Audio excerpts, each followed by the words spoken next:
యెహోషువ గ్రంథము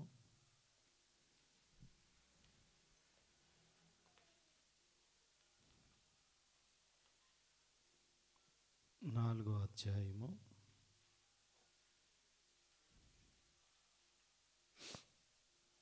యెహోషువ గ్రంథము 4వ అధ్యాయము మొదటి 3 వచనాలు దయచేసి ఎవరైనా చదవండి. మొదటి 3 వచనాలు.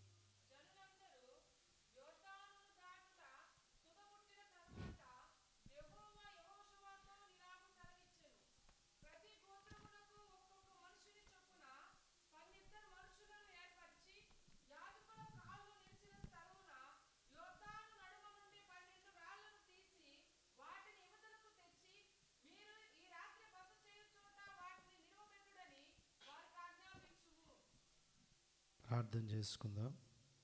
దేవుడు మనందరితో మాట్లాడులాగున సమయంలో అందరూ కళ్ళు మూసుకుని ప్రార్థన చేయండి. మౌనంగా ఉండొద్దు. దేవుడు మాట్లాడేవాడు. ఆయన మనతో మాట్లాడేలాగున అందరం కూడా నోరు తెరవండి. ఈ సంవత్సరాంతములో వాక్య పరిచర్య విషయంలో దేవుడు మనకి తోడుగా ఉండి ఆయన మాట్లాడడానికి సిద్ధంగా ఉన్నాడు. కాబట్టి మనమందరం కూడా అయ్యా నువ్వు మాట్లాడని దేవుణ్ణి అడుగుదాం.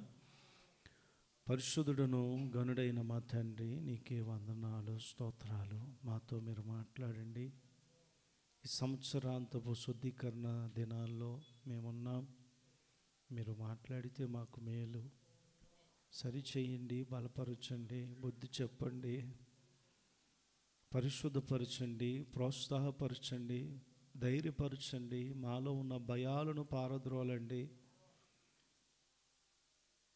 పరిశుద్ధతతో నూతన సంవత్సరంలోనికి మేము ప్రవేశించడానికి సహాయం చేయమని, అల్పుడును అయోగ్యుడును నీ పక్షమును నిలబడుతుండగా నన్ను మరుగు చేసి నీ బిడ్డలతో మాట్లాడమని యేసు దివ్యనామం నీ చిన్ని ప్రార్థన అడిగి వేడుకుంటున్నాం తండ్రి. ఆమేన్. ఇశ్రాయేలీలు ఐగుప్తు నుండి బయలుదేరిన తర్వాత వారు మొట్టమొదటిగా దాటిన ప్రదేశం ఏమిటి అని అంటే యార్దానా, ఎర్ర సముద్రం. ఏంటి చెప్పండి? ఎర్ర సముద్రం. వారు బయలుదేరిన మొదటి నెలలోనే ఎర్ర సముద్రాన్ని దాటారు. ఇశ్రాయేలీలు కానానుకు ప్రవేశించడానికి ముందు ఎర్ర సముద్రము దాటిన తర్వాత చివరిగా దాటిన ప్రదేశం ఏది అని అంటే యోర్దాను. మొదటిది ఏంటి? చివరిది చెప్పాలి, నోరు తెరండి. బెల్లం కొట్టిన రాయల్లాగా కూర్చుని ఇంటికాడ మాత్రం చక్కగా మాట్లాడతారు, ఇక్కడికి మాత్రం స్వామన్న దెబ్బ కుక్కల్లా కూర్చున్నారు అని అంటాడు. నాతో ఆ మాట అనిపించద్దు. మీరు నోరు తెరిచి సమాధానం చెప్పండి. అర్థమవుతుందా? దేవుడి సన్నిధిలో గడపడానికి వచ్చాం. దేవుడి సన్నిధిలో అడిగిన దానికి జవాబు చెప్పండి. ఏదో వచ్చామో పోయామో అన్నట్టు కాకుండా, పాస్టర్ గారి కోసం వచ్చి పాస్టర్ గారి కోసం వెళ్ళిపోతే మీ బ్రతుకులు పాస్టర్ గారు ఏమీ మార్చడు. మీ కొరకు ఎప్పుడు పాస్టర్ గారు చనిపోలేదు, చనిపోడు కూడా. యేసు ప్రభు మీకు మనందరి కొరకు చనిపోయాడు. కాబట్టి అడిగినప్పుడు దేవుని కొరకు జవాబు మనం చెప్పాలి. అర్థమవుతుందా? ఇశ్రాయేలీలు కానాను ప్రయాణంలో మొట్టమొదటిగా దాటిన ప్రదేశం ఏంటి అని అంటే ఎర్ర సముద్రము. కరెక్ట్గా 40 సంవత్సరాలు అయింది. 40 సంవత్సరాల్లో చివరి ఘట్టం ఏంటి? యోర్దాను నది దాటారు. ఏం దాటారు? యోర్దాను నది దాటారు. ఈ యోర్దాను అనుభవం గురించి ఈరోజు సాయంత్రం విందాము. మీరు గమనించండి. ఈ దాటడం గురించి కొన్ని విషయాలు చెప్పకముందు మనం అందరం ప్రార్థన పూర్వకంగా దేవుడి మాటలు వినాలి. దయచేసి అందరూ కూడా సెల్ ఫోన్లు సైలెంట్లో పెట్టండి. సాధ్యమైతే కట్టిపడేయండి. ఏం చేయండి? మేము స్విచ్ ఆఫ్ చేయమండి, వైబ్రేటర్లో పెట్టుకుంటామంటే అది మళ్ళీ మిమ్మల్ని ఏం చేస్తుంటుందంటే గోకుతూ ఉంటుంది. ఫోన్ వస్తే ఏమవుతుంటుంది, జుయ్ జుయ్ అంటుంటుంది. అప్పుడు ఈ 2 గంటలన్నా కట్టేసేయండి. సిద్దిపేట ప్రకాష్ గారే కారులోనే 2 ఫోన్లు దిగి ఇక్కడికి వచ్చేవాడు. ఆయన అన్నాడు అనమాట, నేను అడిగాను ఆయన, అసలు మనం మందిరానికి ఫోన్ తేకూడదు. ఏం తేకూడదు? ఫోన్ తెచ్చినా కొంతమంది సైలెంట్లో పెట్టట్లా. అంటే దానికి దేవుడికి విలువిస్తున్నారా, ఫోన్కి విలువిస్తున్నారంటే? పిఎం అన్న ఖాళీగా ఉంటాడు కానీ మన ఫోన్ మాత్రం అసలు ఖాళీ ఉండదు. కాబట్టి సాధ్యమైతే కట్టేయండి. లేదు పెద్దోళ్ళు ఎవరన్నా చేస్తారు అని అనుకుంటే సైలెంట్లో పెట్టుకోండి. అలాగని వాక్యం చెప్పేటప్పుడు 10 సార్లు బయటికి తిరగద్దు. వాక్యం అనేటప్పుడు శ్రద్ధగా వాక్యం వినాలి. మీరు పిల్లల్ని కూడా చిప్స్ ప్యాకెట్లు, బిస్కెట్ ప్యాకెట్లు ఆరాధనలోనూ పాటలు పాడేటప్పుడు ఇచ్చేయకూడదు. వాక్యం చెప్పే ముందు ఇచ్చి కూర్చోబెట్టాలి. అర్థమవుతుందమ్మా? మీరు ముందే ఇచ్చేస్తే తినేస్తారు. కరెక్ట్ వాక్యం టైంకి పిల్లలు అల్లరి మొదలు పెడతారు. మన జ్ఞానం ఉండాలి. అర్థమవుతుందా? సరే, మీరు గమనించండి, యోర్దాను అనుభవం గురించి దేవుడు మనకి నేర్పించునుగాక. యోర్దాను అంటే ఏమిటి, యోర్దాను దేనికి దేనికి గుర్తుగా ఉందో చెప్పకముందు ఈరోజు ఈ ఉదయము యోర్దాను దాటేటప్పుడు దేవుడు వారితో చెప్పాడు. ఏమని చెప్పాడు అని అంటే 3వ వచనం చదివితే, యాజకులు కాలు నిలిచిన స్థలమున యోర్దాను నడుమ నుండి 12 రాళ్లను తీసి వాటిని యువతలకు తెచ్చి మీరు ఈ రాత్రి బస చేయు చోట వాటిని నిలవబెట్టమని ఆజ్ఞాపించాను. మీరు గమనించండి దేవుడు బిడ్డలారా, 2 కార్యాలు ఈ అధ్యాయంలో జరిగినాయి. 19వ వచనం కూడా ఒకసారి చదువుదామా? 19వ వచనం కూడా చదువు.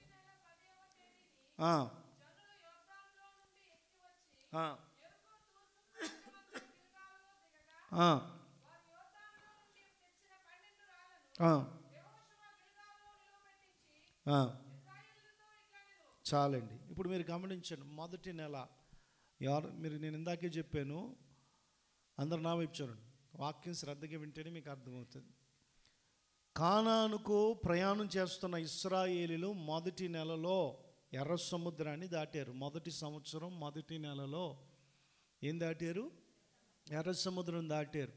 40వ సంవత్సరము మొదటి నెలలో, 40వ సంవత్సరం మొదటి నెలలో ఏం దాటారు?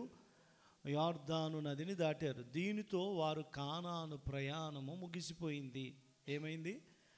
కానాను ప్రయాణము ముగిసిపోయింది. ఇప్పుడు మనం చదువుకున్న 3వ వచనము 19వ వచనాన్ని శ్రద్ధగా చదివితే తేడా ఏంటో మీరే చెప్పండి. మరొకసారి చదువుదామా? 19కి 3వ వచనానికి తేడా ఒకసారి మీరు చెప్పండి. ఎవరైనా చెప్తారేమో చూస్తాను.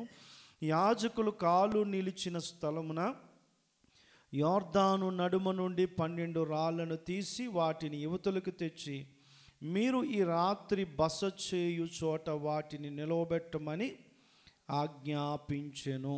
మీరు గమనించండి 20వ వచనం, వారు యోర్దాను నది నుండి తెచ్చిన 12 రాళ్ళు గిల్గాలులో వారు ఏం చేశారంట?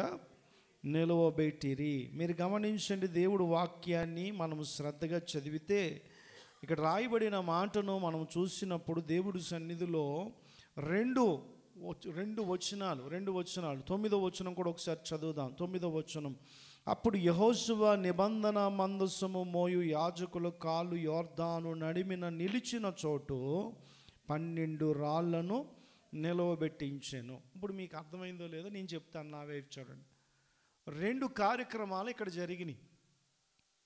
యోర్దాను నది దాటక మునుపు యాజకులు మొట్టమొదటిగా అడుగుపెట్టిన స్థలములో 12 రాళ్లను నిలిపారు. ఎక్కడ చెప్పాలి? యాజకులు యోర్దాను నదిలో అరికాలు పెట్టిన వెంటనే యోర్దాను వెనకకు పారిందంట.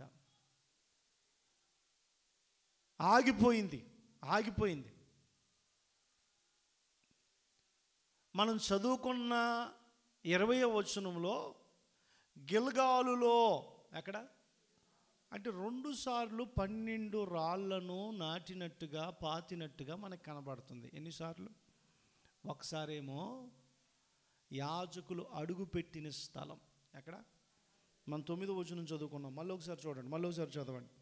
అప్పుడు యెహోవా, చూడండి, అప్పుడు యెహోషువ నిబంధన మందసము మోయు యాజకులు కాళ్ళు యొర్దాను నడిమిన, చూడండి, నడుమ నిలిచిన చోట 12 రాళ్లను నేటి వరకు అవి అక్కడనే.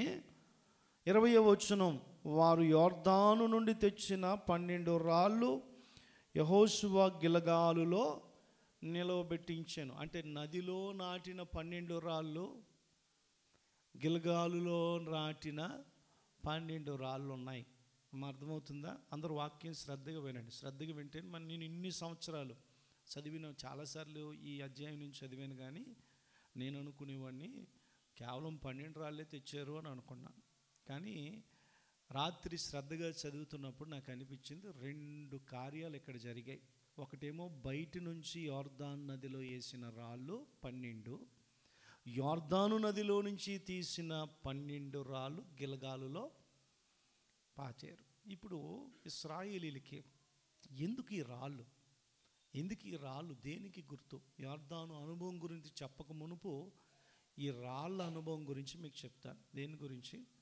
రాళ్ళ అనుభవం గురించి మీకు చెప్తాను. ఇశ్రాయేల్ జీవితంలో వాళ్ళ చరిత్రను మీరు గమనిస్తే వారికి ఈ అలవాటు పురాతన కాలం నుంచి ఉంది. ఏంటి ఈ అలవాటు అంటే రాళ్ళను నిలవబెట్టే అలవాటు. ఏంటి? రాళ్ళను నిలవబెట్టే అలవాటు ఉంది. మీకు అర్థమయ్యేలా చెప్తా. బైబిల్లో వారు ఏ పని చేసినా ఏమండి రాళ్లకు ప్రత్యేకత ఇచ్చేవారు. మీకు అర్థమయ్యేలా చెప్తాను. యాకోబు ఉన్నాడు. తండ్రి ఇంటి నుండి పారిపోతూ ప్రొద్దుగూకిందని ఒక దగ్గరికి వచ్చి అక్కడ పడుకున్నాడు. ఆ స్థలము పేరు బేతేలు. ఏంటి చెప్పండి?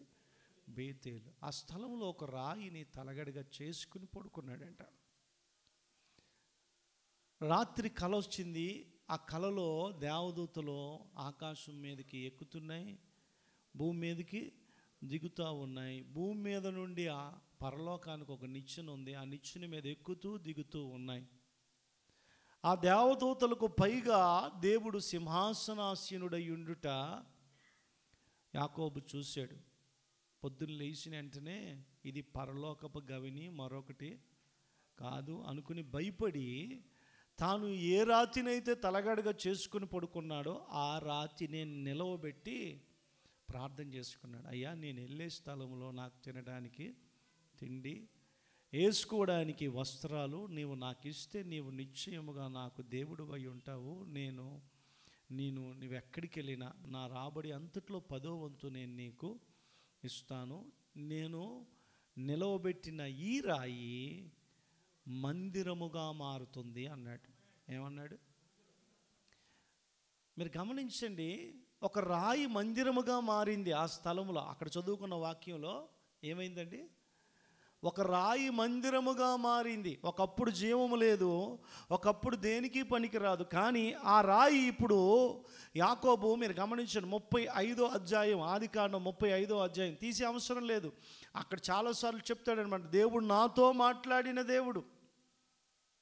29వ అధ్యాయంలో అంటాడు, ఏమంటాడో తెలుసా? నిన్న రాత్రి దేవుడు నాతో మాట్లాడాడు. తన భార్యతో చెప్తాడు. దేవుడు తనను తాను పరిచయం చేసుకున్న విధానము మీరు గమనించండి. నేను బేతేలు దేవుడను.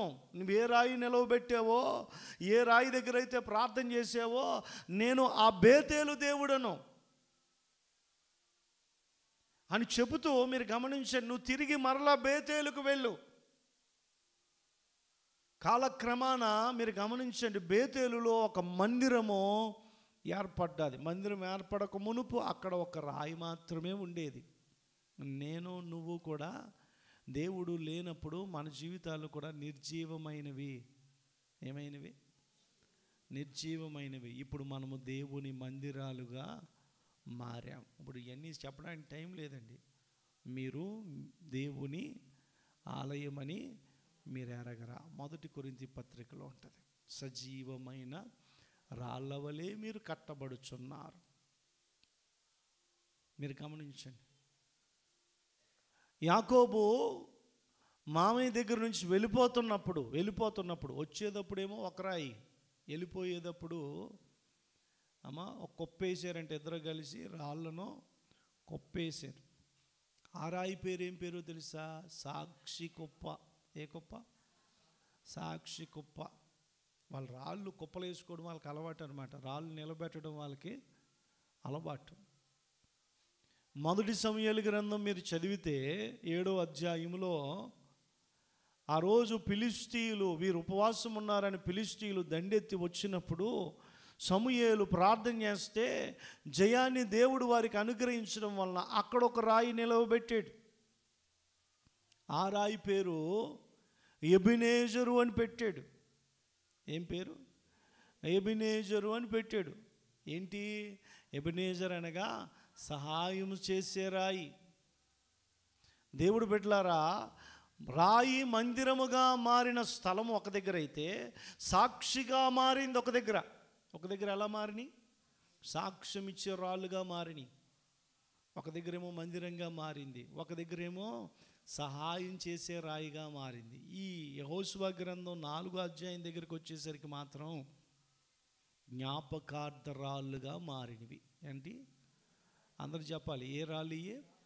చూడండి, నేను త్వరగా చెప్పి ముందుకు వెళతాను. 4వ అధ్యాయంలోనే టైం లేదు కాబట్టి త్వరగా నేను చెప్పి ముందుకు వెళతాను. 7వ వచనం చూడండి. అది యోర్దాను దాటుచు ఉండగా యోర్దాను నీళ్లు ఆపబడెను గనుక ఈ రాళ్ళు చిరకాలము పర్యంతము ఇశ్రాయేలులకు జ్ఞాపకార్థముగా ఉండునని వారితో చెప్పవలెను. ఇప్పుడు నదిలో నాటిన రాళ్ళండి, నా వైపు చూడండి. నదిలో నాటిన రాళ్ళు ఏమవుతాయి అని అంటే, నీళ్లు మరలా వచ్చినవి, ఆ రాళ్ళన్నీ కూడా ఏమైనాయి అంటే మూలిగిపోయినాయి. అవి నీళ్లు తగ్గినప్పుడే బయటకు వస్తాయి. ఏ రాళ్ళు? నదిలో యాజకుడు మొట్టమొదటి అడుగు పెట్టినాడు. బాబు వినండి వాక్యం. మొట్టమొదటిగా అడుగు పెట్టిన స్థలం, మీ ఫోన్లు పక్కన పెట్టి వాక్యం వినండి. రెండోది మీరు గమనించండి. గిల్గాలులో నిలవబెట్టిన రాళ్ళు ఇవి ఎప్పటికీ కనిపిస్తాయి. వీటికి పెట్టిన పేరు ఏమిటి అని అంటే, ఏమండి? జ్ఞాపకార్థ రాళ్ళు. ఏంటి చెప్పండి? ఈ రాళ్ళు చూసినప్పుడల్లా నీకేం గుర్తు రావాలి అని అంటే, దేవుడు చేసిన కార్యాలు గుర్తు రావాలి. నీ పిల్లలు నిన్ను అడుగుతారు, ఈ రాళ్ళను చూసి అడుగుతారు, ఇవేంటి నాన్న అంటే, నువ్వు ఏం చేయాలంటే నీ పిల్లలకి నువ్వు చెప్పాలి. నేను చెప్పే మాట మీరు గమనించండి. ఈ 2023వ సంవత్సరం దాడుతున్న నువ్వు ఏం చేస్తున్నావు? దాడుతున్నాం కదా, ఇంకా గట్టిగా అంటే 36 గంటలే ఉంది. ఎన్ని గంటలు? రేపు 24, ఇవాళ 12 గంటలు అయిపోయింది. అంటే ఈ యొక్క 12, అయ్యి ఒక 24, ఎన్ని గంటలు? 36 గంటల్లో 2023వ సంవత్సరం అయిపోతుంది. కాబట్టి దేవుడు నీతో చెప్తున్న మాట ఏంటో తెలుసా? గత సంవత్సరం, ఈ సంవత్సరం అంతా ఎలా జరిగిందో ఒక్కసారి జ్ఞాపకం చేసుకో, జ్ఞాపకార్థం చేసుకో. నేను ఒక మాట చెప్పనా? ఈ సంవత్సరం అయిపోయింది కదా, అయిపోయిందని ఏమంటారు? గతం. ఏమంటారు? గతం అంటారు. గతం. పూర్వం అంటారు. ఏమంటారు? పూర్వం. నేను అంటాను, ఈ సంవత్సరం అంతా ఎలా గడిచిపోయిందో ఒక్కసారి జ్ఞాపకం చేసుకో. నేను ఎందుకు ఈ మాట అంటున్నానంటే, బైబిల్లో ఒక మంచి మాట ఉంది, నేను చెప్పి త్వరగా ముందుకు వెళ్తాను. దయచేసి మీరు గమనించండి. 30 ద్వితోపదేశ కాండము 32వ అధ్యాయం, అందరూ కూడా తీయండి. ద్వితోపదేశ కాండము 32వ అధ్యాయము 7వ వచనం. పూర్వ దినములను జ్ఞాపకము చేసుకొనుము, తరతరముల సంవత్సరములను తలంచుకొని. ఒక్క నిమిషం ఆగుదాం, నా వైపు చూడండి. ఈ 2024వ సంవత్సరము వెళ్ళే నీవు, దేవుడు చెప్తున్న మాట, ఒకసారి జరిగిపోయిన కాలానంతటిని జ్ఞాపకం చేసుకోండి. ఏం చేసుకోవాలి? అందరు చెప్పాలి, ఏం చేసుకోవాలి? మీరు జరిగిపోయిందంతా జ్ఞాపకం చేసుకోండి. ఏమండి, నేను నా జీవితంలో దేవుడు ఎలా విమోచించాడు, ఎలా పోషించాడు, ఎలా కాపాడాడు, ఎలా నడిపించాడో ఒకసారి జ్ఞాపకం చేసుకోండి. నేను ఎందుకు ఈ మాట అంటున్నానంటే, దేవుడు బిడ్డలు చాలామంది దేవుడు చేసిన కార్యాలని మర్చిపోతున్నాం మనం. దావీదు అంటాడు 103వ కీర్తన 2వ చరణం అనుకుంటా, నా ప్రాణమా యెహోవాను సన్నుతించుము, ఆయన చేసిన ఉపకారాల్లో దేనిని మర్చిపోకు. ఏమండి, దేవుడు నువ్వు నమ్మినా నమ్మకపోయినా నా జీవితంలో ఎన్ని కార్యాలు చేశాడు. ఒకప్పుడు ఒక పనోడును, ఒకప్పుడు దాసుడవును, ఒకప్పుడు ఒకడు చేతి కింద పనిచేసిన జీవితాలు మనం, ఒకప్పుడు బానిసత్వంలో బ్రతికే మనం. ఇశ్రాయేలు కూడా ఐగుప్తులకు దాసులుగా బ్రతికారండి. వాళ్ళ యజమానులు ఎవరు? ఐగుప్తీయులు. ఒకప్పుడు దాస్యత్వము కింద నలిగిపోయావు నువ్వు, నిన్ను విడిపించింది ఎవరు? ఈరోజు నిన్ను గొప్ప చేసింది ఎవరు? నేటి వరకు నిన్ను పోషించింది ఎవరు? దేవుడు అంటున్నాడు. మనలో చాలామంది అండి, అక్కడ రాస్తున్నాడు చూడండి, దేవుడు పూర్వదినాలు జ్ఞాపకం చేసుకోమని అక్కడ చెప్తున్నాడు. నీ తండ్రిని అడుగుము, అతడు నీకు తెలుపును, నీ పెద్దలను అడుగుము, వారు నీతో చెప్తారు. చెప్పి కిందకి వెళ్తే చూడండి, మహోన్నతుడు జనములను వారి స్వాస్థ్యములను విభాగించినప్పుడు, నరజాతులను ప్రత్యేకించినప్పుడు, ఇశ్రాయేలీల లెక్కను బట్టి ప్రజల సరిహద్దులను నియమించను. యెహోవా అమర్చును, యెహోవా జనమే, యెహోవా వంతు ఆయన జనమే. నిన్ను నన్ను దేవుడు కోరుకున్నాడు. ఏం చేశాడండి? అందరు చెప్పండి. నిన్ను నన్ను దేవుడు చేసిన కార్యాల్లో మొదటి కార్యం ఏంటో తెలుసా? నిన్ను నన్ను దేవుడు కోరుకున్నాడు. నేను ఒక మాట చెప్పనా, ఇక్కడ మీరు చాలామంది పెళ్లి చూపులకు వెళ్ళి ఉండొచ్చు అమ్మా. అవలేని వాళ్ళ జీవితాల్లో అవలేదు, కొంతమంది జీవితాల్లో అవలేదు. కానీ పెళ్లి చూపులు అయిన వారు ఎవరన్నా ఉంటే, మీకు ఎన్ని సంబంధాలు వచ్చినాయో నాకు తెలియదు. రాజుగారు ఆయన నవ్వుకుంటున్నాడు, అందుకే అడుగుతున్నాను. చూసుండొచ్చు మనం, కొంతమందిని మనం తృణీకరించి ఉండొచ్చు. ఏమండి, నేను మాట చెప్పనా, ఎవరిలో అన్నా మార్పు వస్తుందండి. తల్లి ప్రేమలో మార్పు వస్తుందా రాదా? మిమ్మల్ని తల్లి ప్రేమలో మార్పు వస్తుందా? మిమ్మల్ని అడుగుతున్నాను.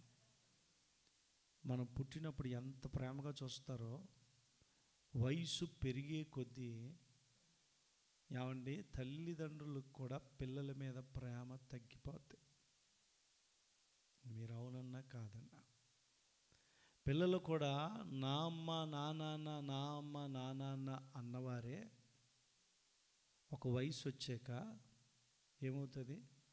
తల్లిదండ్రుల మీద ప్రేమ, భార్య ప్రేమ భర్త మీద తగ్గిపోతుంది. భర్త ప్రేమ భార్య మీద, ఎవరి ప్రేమలో అన్న మార్పు వస్తుంది, కానీ దేవుని ప్రేమలో మాత్రం మార్పు రాదు.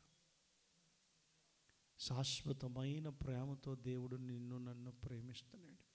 నిన్ను ఎన్నుకున్నాడండి. మీలో చాలామంది అనుకుని ఉండొచ్చు, పైకి చెప్పకపోయినా, అనవసరంగా దీన్ని పెళ్లి చేసుకున్నాను, అనవసరంగా ఈయనను పెళ్లి చేసుకున్నాను, చేసుకోకముందు అందగాడు అనుకున్నాను, మంచోడు అనుకున్నాను, మంచిది అనుకున్నాను,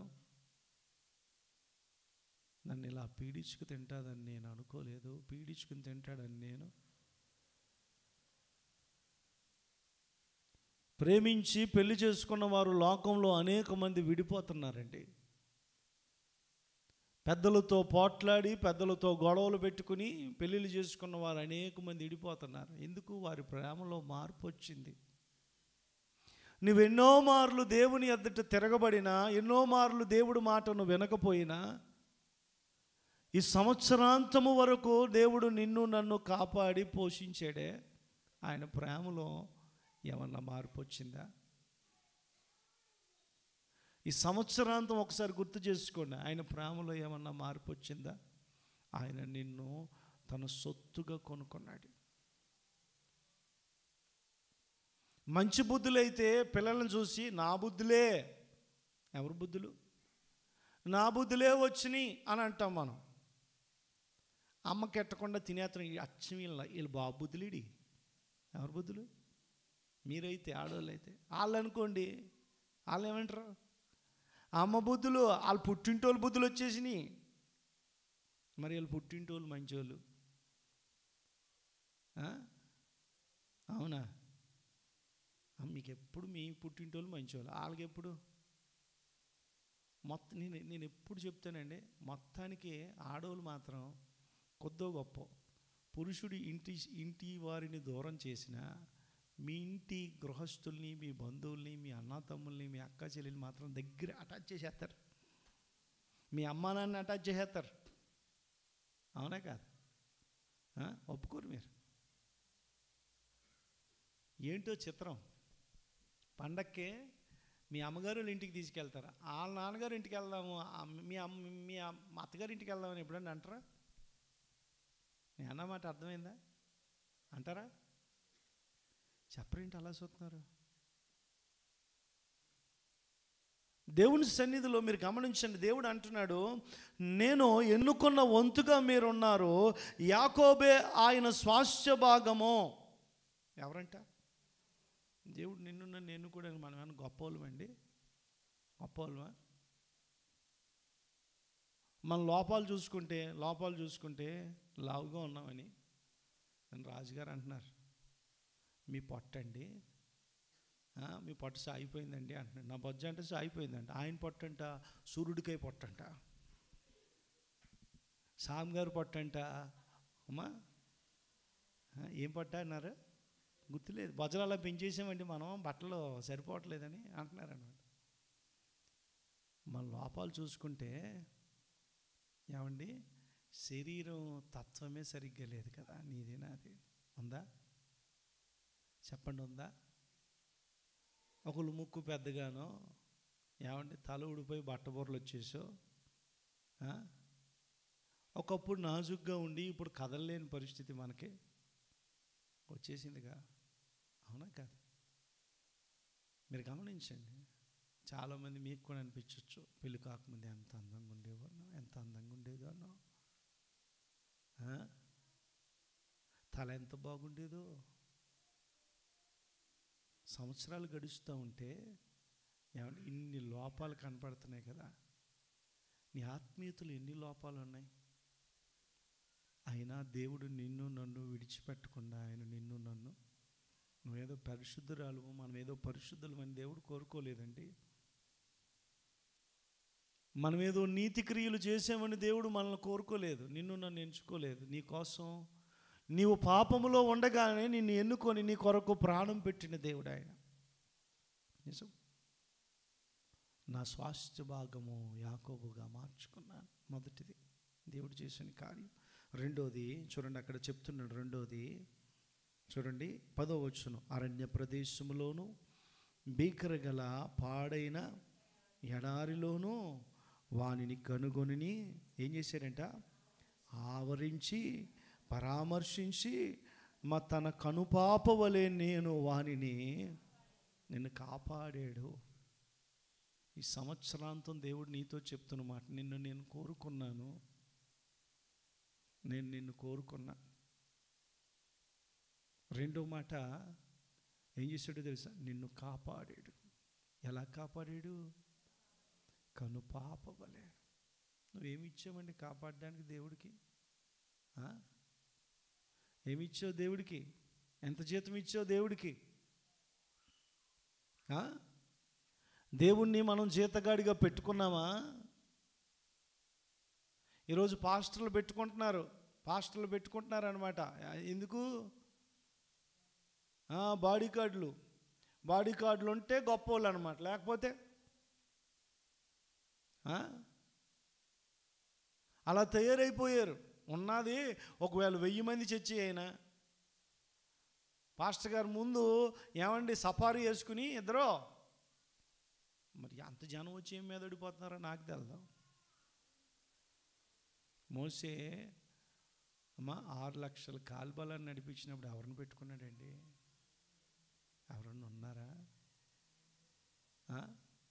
యెహోషువ ఆ కాల్బలానికి నడిపించేటప్పుడు నాయకుడైనప్పుడు ఎవరున్నారండి? దేవుని కొరకు ఆకాశము నుండి అగ్ని దించిన ఏలియాకు ఎవరు బాడీ గార్డులు ఉన్నారండి? దేవుడే కదా. మీరు గమనించండి, ఈరోజు నీ బలం కాదు, నీ శక్తి కాదు, నీ తిండి కాదు. నీ తిండి నువ్వు అనుకుంటున్నావేమో. కొంతమందిని అప్పుడప్పుడు చూస్తుంటాను, అది తినొద్దు, ఇది తినొద్దు, ఇది తినొద్దు, అది మంచిది కాదు, ఇది మంచిది కాదు. ఎంత శ్రద్ధ ఒంటి మీద, తిండి మీద. ఆ ప్రోటీన్ ఉన్నది తినాలి. Good food, bad food, good cholesterol, bad cholesterol, junk food, ఆ ఫుడ్, ఈ ఫుడ్ అని ఎన్ని రకాలు. ఎంత తిన్నా మనం ఎంతకాలం ఉండాలో అంతకాలమే ఈ భూమి మీద మనం ఉంటాం. అలాగని అమ్మ మీరు గమనించండి, అశ్రద్ధగా ఉండమని నేను చెప్పట్లేదు, కానీ మీరు గమనించండి, దేవుడు నిన్ను నన్ను కంటి రెప్పవలే, కను పాపవలే కాపాడాడు. ఈ 2023 సంవత్సరం ఆరంభము నుంచి నేటి వరకు లెక్కేసుకుంటే ఎంతమంది మృతుల సంఖ్యలో చేరిపోయారు? ఎప్పుడైనా ఆలోచన చేసావా? ఎప్పుడైనా ఆలోచన చేసావా? మనం చెయ్యం. నిన్ను సజీవుల లెక్కలో నిలవబెట్టినవాడు ఆయన. కాపాడాడంట. ఏం చేశాడంట? అందరూ చెప్పాలి, ఏం చేశాడంట? కాపాడాడు. మూడో మాట, అంటే నేను చెప్పాలనుకునే చాలా ఉన్నాయి కాబట్టి త్వరగా వివరించకుండా వెళ్ళిపోతున్నాను. 11వ వచనం, పక్షిరాజు తన గూడు రేపి తన పిల్లలను అల్లల్లాడించుచు రెక్కలు చాపుకొని వాటిని పట్టుకొని రెక్కల మీద మోయునట్లుగా యెహోవా వానిని నడిపించి. నిన్ను మోసాడు ఆయన. మన క్రిస్మస్ రోజు కూడా నేను చెప్పాను ఈ మాట. ఆయన నిన్ను ఈ సంవత్సరాంతము రోజు చెప్తున్న మాట, దేవుడు నిన్ను మోసుకొచ్చాడు. ఎక్కడికి చెప్పాలి? ఎక్కడికి? ఈ 2024 సంవత్సరం వరకు మోసుకొచ్చాడు. నువ్వేమి ఇచ్చావు ఆయనకి? నీ భారం భరించాడు. ఎవరో చెప్తే విన్నాను నేను, దావీదు పాస్టర్ గారి పెళ్ళికి అనుకుంటా. దావీదు పాస్టర్ గారి పెళ్ళికే, పెళ్ళైన కొత్తలో ఎంత సంతోషం ఉంటుందో. పిల్లలు పుట్టాక ఏమండి, పిల్లల్ని కింద దించమన్నా దించం. ఏమండి, ఈలోపు వీడికి 1 సంవత్సరం వచ్చేసరికి మన అందరం అంటే ఏం కొనేస్తామంటే పిల్లలకి బూట్లు కొనేస్తాం. బూట్లు ఏమవుతుంటాయి? ఈయన ఎత్తుకోలేకపోతున్నాం, చేతులు లాగేస్తున్నాయి అంటారు. ఎప్పుడు? నీ గర్భంలో మోసినప్పుడు నీకు బరువు అనిపించలేదే? సంవత్సరం దాకా నీకు బరువు అనిపించలేదే? వాడు ఎదుగుతూ ఉన్న కొద్దీ ఇప్పుడు నేనున్నాను, మా నాన్న ఎత్తుకోమన్నాను అనుకోండి, అంటానా? మా నాన్న ఎత్తుకుంటాడా? ఎత్తుకోగలడా? భుజాల మీద మోసాడు కదా. ఎంతకాలం భరించాలో అంతకాలమే భరించాడు, మోసాడు. ఇప్పుడు ఇడిచిపెట్టేసాడు. ఏమంటాడు తెలుసు? ఇప్పుడు మీకు రెక్కలు వచ్చినాయి, మీకు పెళ్ళిళ్ళు చేసాను, నా బాధ్యత తీరిపోయింది అంటున్నాడు. దేవుడు ఎప్పుడన్నా నా బాధ్యత తీరిపోయిందని అనుకున్నాడా?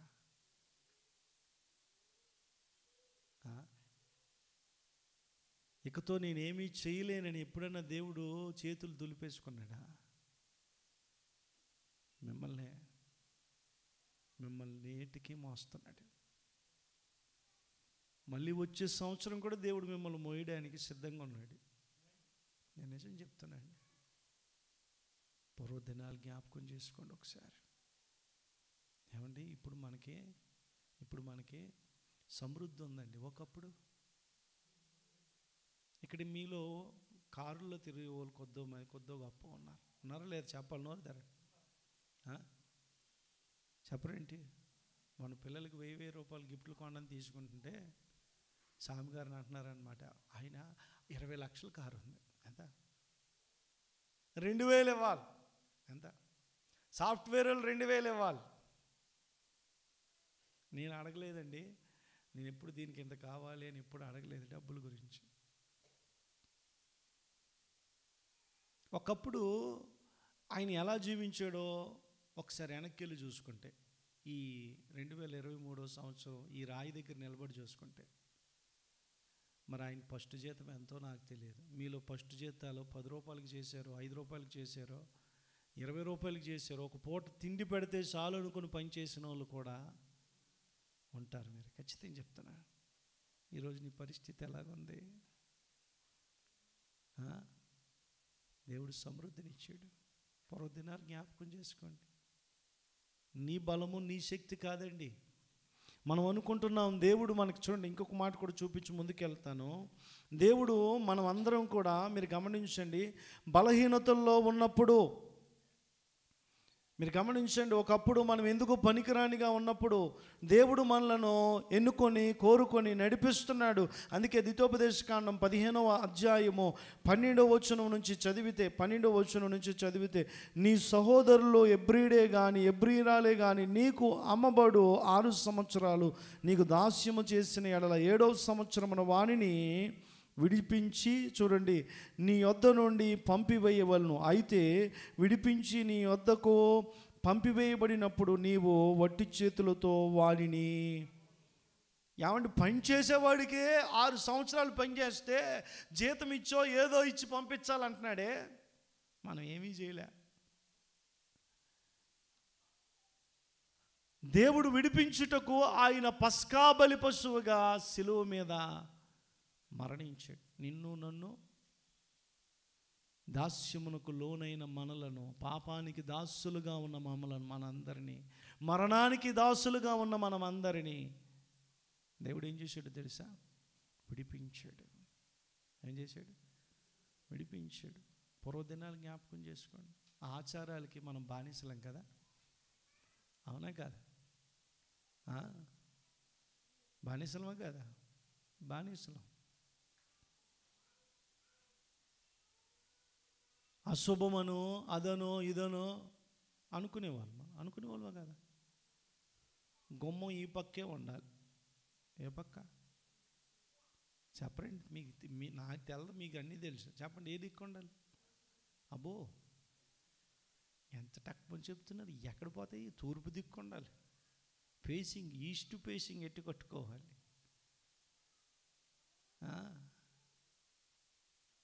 ఏ దిక్కైనా దేవుడికే. నిజం చెప్తున్నాను. దేవుడు మనకు తోడున్నప్పుడు, దేవుడు మనకి నడిపిస్తున్నప్పుడు, దేవుడు మనల్ని కాపాడుతున్నప్పుడు మనం ఆచారాల నుంచి ఏమయ్యాం? విడిపించాడు. విమోచకుడిగా ఏం చేశాడంటే విడిపించాడు. ఈరోజు మనం ప్రస్తుత నాణ్యమైన జీవితం జీవిస్తున్నామన్నా అది కేవలము దేవుని కృపే. గుర్తుపెట్టుకోండి, దేవుడు మనకి కృప ఇవ్వకపోతే మనం ఎప్పుడో నశించిపోయేవారం. మొదటి మాట నేను చెప్తున్నాను, పూర్వకాలాన్ని ఏం చేయి? జ్ఞాపకం చేసుకో. రెండవ మాట ఇర్మియా గ్రంథం. ఒక్కసారి ఇర్మియా గ్రంథం 2వ అధ్యాయం 32వ వచనం ఒకసారి చదవండి. ఒకసారి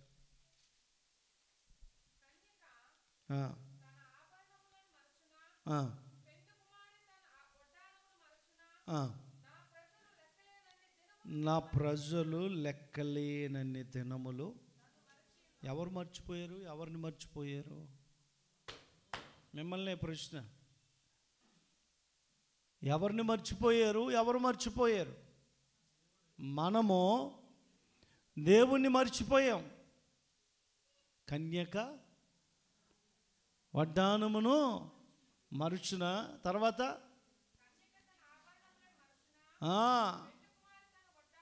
మీరు గమనించండి, మన వస్తువులు మనం మర్చిపోతామా? ఎప్పుడైనా సెల్ ఫోన్ చర్చిలో వదిలేసి వెళ్ళిపోయారమ్మా? మీరు పాస్టర్లుగా మేము ఎప్పుడైనా వదిలేసి వెళ్ళిపోతాం. మీరు ఎప్పుడైనా వదిలేసి వెళ్ళిపోయారా? బైబిల్ వదిలేస్తారు. దేవుడి స్తోత్రం. రోజులు ఉంటాయి బైబిల్ మా దగ్గర. వదిలేస్తారు. బంగారం ఎప్పుడైనా వదిలేసి వెళ్ళిపోయారా చర్చిలో? మిమ్మల్నే ఎలా వదులుతారండి పాస్టర్ గారు? అవి మర్చిపోం. దేవుడు అంటున్నాడు లెక్కలేని ఈ 2023 సంవత్సరంలో ఎన్నిసార్లు నువ్వు దేవుణ్ణి మర్చిపోయావో నేను అడగట్లే మాట, ఎవరు అడుగుతున్నారు? మన శ్యామ్ గారు అన్నారు నాతో, కూర్చున్నాం ఇద్దరం అక్కడ. సంవత్సరం శుక్రవారం, శనివారం, ఆదివారం ఒక్క వారం కూడా మానకుండా చర్చికి వచ్చిన వాళ్ళు ఎవరన్నా ఉన్నారా?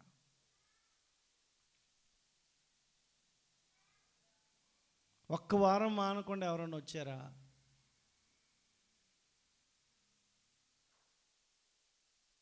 అని అంటే ఒక్కరు ఇద్దరు ఉండొచ్చు అని అనుకున్నా. నిజానికి సత్యమేనా ఉంది.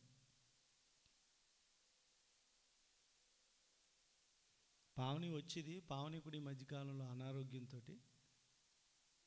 మానేసిందనమాట. శనివారమో అవును కదమ్మా. రెండోది, ప్రతి ఆదివారం ఎవరైనా కరెక్ట్ టైంకి ఈ 365 రోజుల్లో 52 వారాలు ప్రతి వారం టైంకి వచ్చిన వాళ్ళు ఎవరైనా ఉన్నారా అన్నారు. లేరన్నా. మా పాస్టర్ గారు నిన్న అంటుంది, నేనున్నాను. శుక్రవారం మాను, మంగళవారం మాను, మరి శనివారం విజ్ఞాపన ప్రార్థన మానేస్తుందిగా. మొన్న మా నాన్న హాస్పిటల్లో పెట్టినప్పుడు శుక్రవారం మేము రాలేదు. అదే అన్నాను నేను.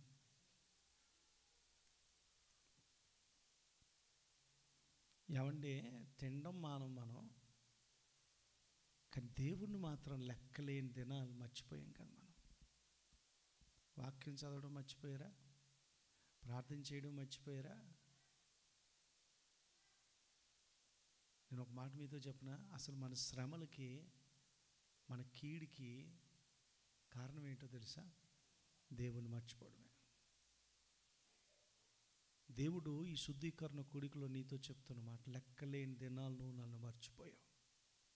నన్ను గుర్తుపెట్టుకోవలసిన నీవు నన్ను మర్చిపోయావు. నేను మాత్రం నిన్ను ఎప్పుడు మర్చిపోలేదు.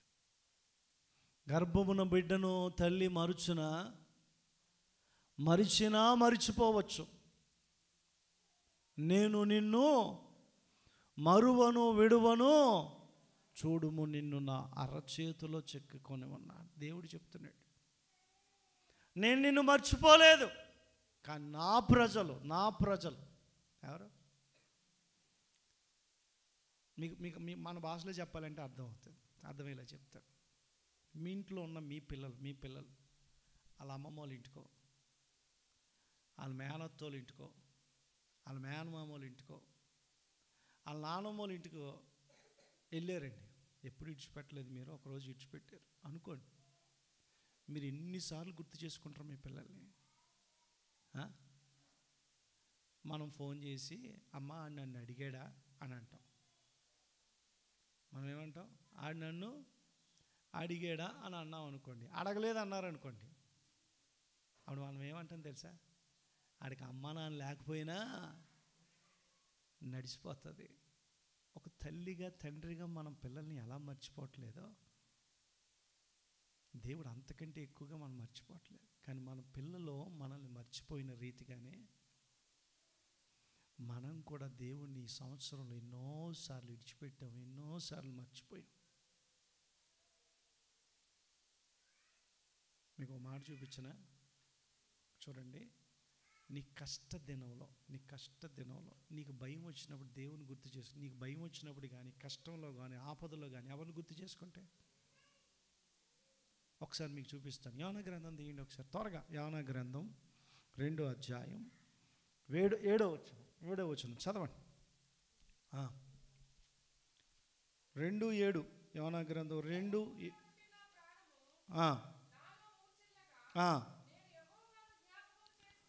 నేను యెహోవాను జ్ఞాపకము చేసుకొని ఉంటిని. ఎక్కడి నుంచి ఎక్కడున్నాడు ఈయన? చెప్పాలి. ఎక్కడి నుంచి? కోపములో ఉండి, మరణాంధకారములో నుండి, సముద్ర గర్భములో నుండి, నశించిపోయే కొద్దిసేపు అయితే నేను ఇంకా నశించిపోయాను అనుకున్న పరిస్థితిలో నేను దేవుని జ్ఞాపకం చేసుకున్నాను అంటున్నాడు. ఎవరు? చెప్పాలి. ఎవరు? ఇంతకాలం నీకు గుర్తు రాలేదా అని మనుషులు అంటారేమో కదా. ఇంతసేపు నేను నీకు ఏమండి ప్రార్థన చేయాల్సిన ప్రార్థనా పరుడు వెళ్ళి చెప్పాలి. ఏం చేశాడు? ఈ కీడు ఎవరి వలన వచ్చింది అని సీట్లు ఎత్తే ఎవరి పేరు వచ్చిందంట? సిద్దిపేట ప్రకాష్ గారు రాశారు పుస్తకం. మీ దగ్గర ఎవరికైనా ఇచ్చాడా? ఇవ్వలేదా? లేవది. అది లేదు. ఉందా? నీకు ఇచ్చాడా? మీ దగ్గర ఉందా? మొన్న నేను షారోన్ బుక్ స్టాల్కి వెళ్తే అక్కడ కొన్నాను అనమాట. అక్కడ ఉంది. నా దగ్గర లేదని నేను కొనుక్కున్నాను. పుస్తకం పేరు యోనా నీకు ఇది తగునా. యోనా నీకు ఇది తగునా. ఒక చేప బొమ్మ ఉంటుంది. చేప బొమ్మలో ప్రార్థన చేస్తున్నట్టుగా ఉంటుంది. కొనుక్కుని చదవండి. ఎన్ని రకాల ఉపవాస ప్రార్థనలు ఉన్నాయి, ఎన్ని రకాలుగా ప్రార్థన చేశారు అని ఆ పుస్తకంలో ఉంది. నా దగ్గర ఉంది. మీరు చదువుతానంటే ఇస్తాను. అర్థమవుతుందమ్మా? మరి గమనించండి, ఎన్ని రకాల ఉపవాస ప్రార్థనలు అక్కడ చేశారు. ఉపవాస ప్రార్థన ద్వారా జరిగిన అద్భుతం అందులో రాశారు. దానికి ముందు యోనా ఎలాంటి వాడో, ఎలాగా శిక్షను కొని తెచ్చుకున్నాడో రాశాడు. దానికి కారణం, ప్రథమ కారణం దేవుడికి లోబడకపోవడమే. సముద్రం అంతా అల్లకొల్లమైతే ఈయన వలన వారు తెచ్చుకున్న సరుకులన్నీ సముద్రంలో పాడేస్తే, ఈయన వలన ఆ వాడలో ప్రయాణించే వారందరికీ ఆపద వస్తే, ఈయన మాత్రం శుభ్రంగా ఏం చేస్తున్నాడు? ఎన్ని మార్లు దేవుణ్ణి మర్చిపోయి మనం పడుకున్నామండి. ఎన్ని దినాలు సోమరితనముతో ప్రార్థన చేయకుండా మనం పడుకున్నాం. ఎప్పుడన్నా గుర్తు తెచ్చుకున్నారా మీరు? దేవుడు అడుగుతున్నాడు, నేను ఎన్ని రోజులు నన్ను మర్చిపోయేవి ఈ సంవత్సరం. మర్చిపోయి ఉపవాసం ఉండడం మర్చిపోయానని తినేస్తావు, మర్చిపోయానని నిద్రపోతావు. మందిరంకి వెళ్ళ, ఈరోజు శుక్రవారం అని మర్చిపోయాను. ఎక్కడికి వెళ్ళడం మర్చిపోయావు? శుక్రవారం అని మర్చిపోయావా నువ్వు? శనివారం అని మర్చిపోయావా నువ్వు? రాకడలో నిన్ను దేవుడు మర్చిపోతే నీ పరిస్థితి ఏంటి? దేవుడు కూడా నిన్ను మర్చిపోతాను అని అంటే మన పరిస్థితి ఏంటి? మర్చిపోలేదు కాబట్టి ఈ రోజుకి మనం ఇక్కడ ఉన్నాం. దేవుడు మనతో మాట్లాడుతున్నాడు. నా ప్రజలు లెక్కలేని దినాలు నన్ను మర్చిపోయారు. యోనా ఆపదలో ఉండి ప్రార్థన చేస్తున్నాడట. అగాధములో ఉండి, కోపములో ఉండి ఎవరిని జ్ఞాపకం చేసుకున్నాడు? చెప్పాలి. ఎవరు గుర్తొచ్చారు? అమ్మ గుర్తొచ్చిందా? నాన్న గుర్తొచ్చాడా? భార్య గుర్తొచ్చిందా? పిల్లలు గుర్తొచ్చారు? ఎవరు గుర్తొచ్చారు? నీకు కష్టం వస్తే దేవుడు గుర్తొస్తాడు. నేను ఖచ్చితంగా చెప్తున్నాను, మన కష్టం వస్తే గుర్తొచ్చేది దేవుడు. ఈరోజు నా జీవితంలో నేను అంటాను, యోనాకు వచ్చిన పరిస్థితి మనకి ఎవరికి లేదండి. ఉందా? కానీ నువ్వు ఎప్పుడైనా ఆయనను గుర్తు చేసుకుంటే నీ పరిస్థితిని దేవుడు మారుస్తాడు. నెహెమ్యా గ్రంథం 4వ అధ్యాయంలో జీవన మరణ పరిస్థితులు ఉన్నాయి. అక్కడ చూడండి, జీవన మరణ పరిస్థితులు ఉన్నాయంటే అక్కడ చూడండి. నెహెమ్యా గ్రంథం 4వ అధ్యాయం, త్వరగా 4వ అధ్యాయం 14వ వచనం చదవండి ఒకసారి.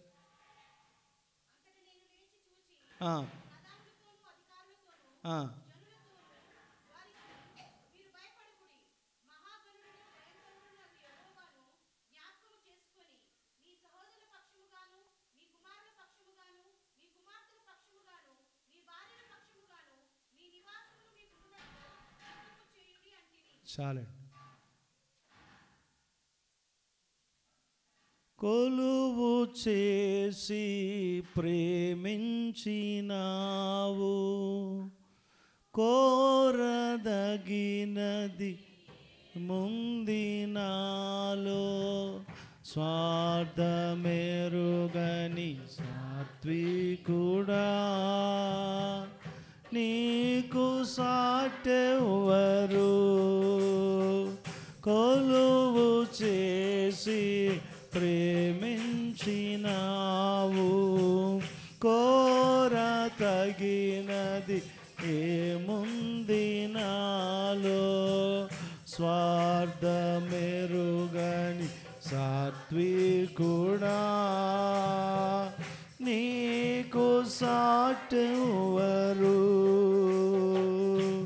నీవే నా ప్రాణము, నేను వీడి జీనుండలేను, నీవే నా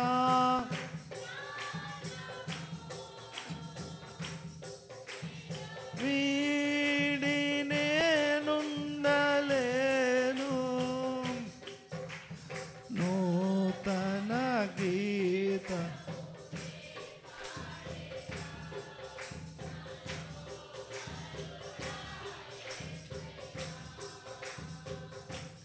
నీవు చూపిన ప్రేమను నే మరువను, ఏ స్థితిలోనైనాను.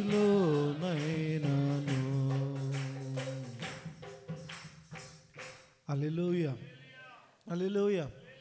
మీరు గమనించండి, ఉపద్రవములో ఉన్నప్పుడు, కీడులో ఉన్నప్పుడు, అపాయములో ఉన్నప్పుడు నువ్వు దేవుని గుర్తు చేసుకో. దేవుడు నీ జీవితంలో గొప్ప కార్యాన్ని, యోనాను తప్పించిన దేవుడు మీకు రాబోతున్న శ్రమల నుంచి దేవుడు తప్పిస్తాడు. తప్పించబోయే దేవుడు ఆయన. ఆమేన్, హల్లెలూయా. రెండో మాట, ఈ నెహెమ్యా గ్రంథం 4వ అధ్యాయంలో రాయబడిన మాట మీరు గమనిస్తే, వీళ్ళప్పుడు వరకు చెరలో ఉన్నారు, చెర అయిపోయింది, కొద్దో గొప్ప పాడైపోయిన మా ఇల్లులను, మా గృహాలను తిరిగి కట్టుకుని ఒక రాజ్యంగా ఏర్పడదామని అనుకుంటే, టోబీలు వాళ్ళు వీళ్ళు అందరూ వచ్చి మళ్ళీ కీడు తలపెడుతున్నారు. మళ్ళా అక్కడ రాయబడిన మాట నెహెమ్యా గ్రంథం 4వ అధ్యాయం 14వ వచనం మరొకసారి చదవమ్మా.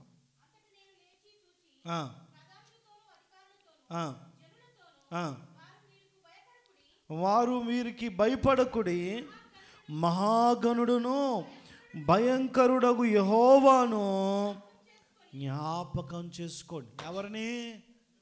దేవుడిని జ్ఞాపకం చేసుకోండి.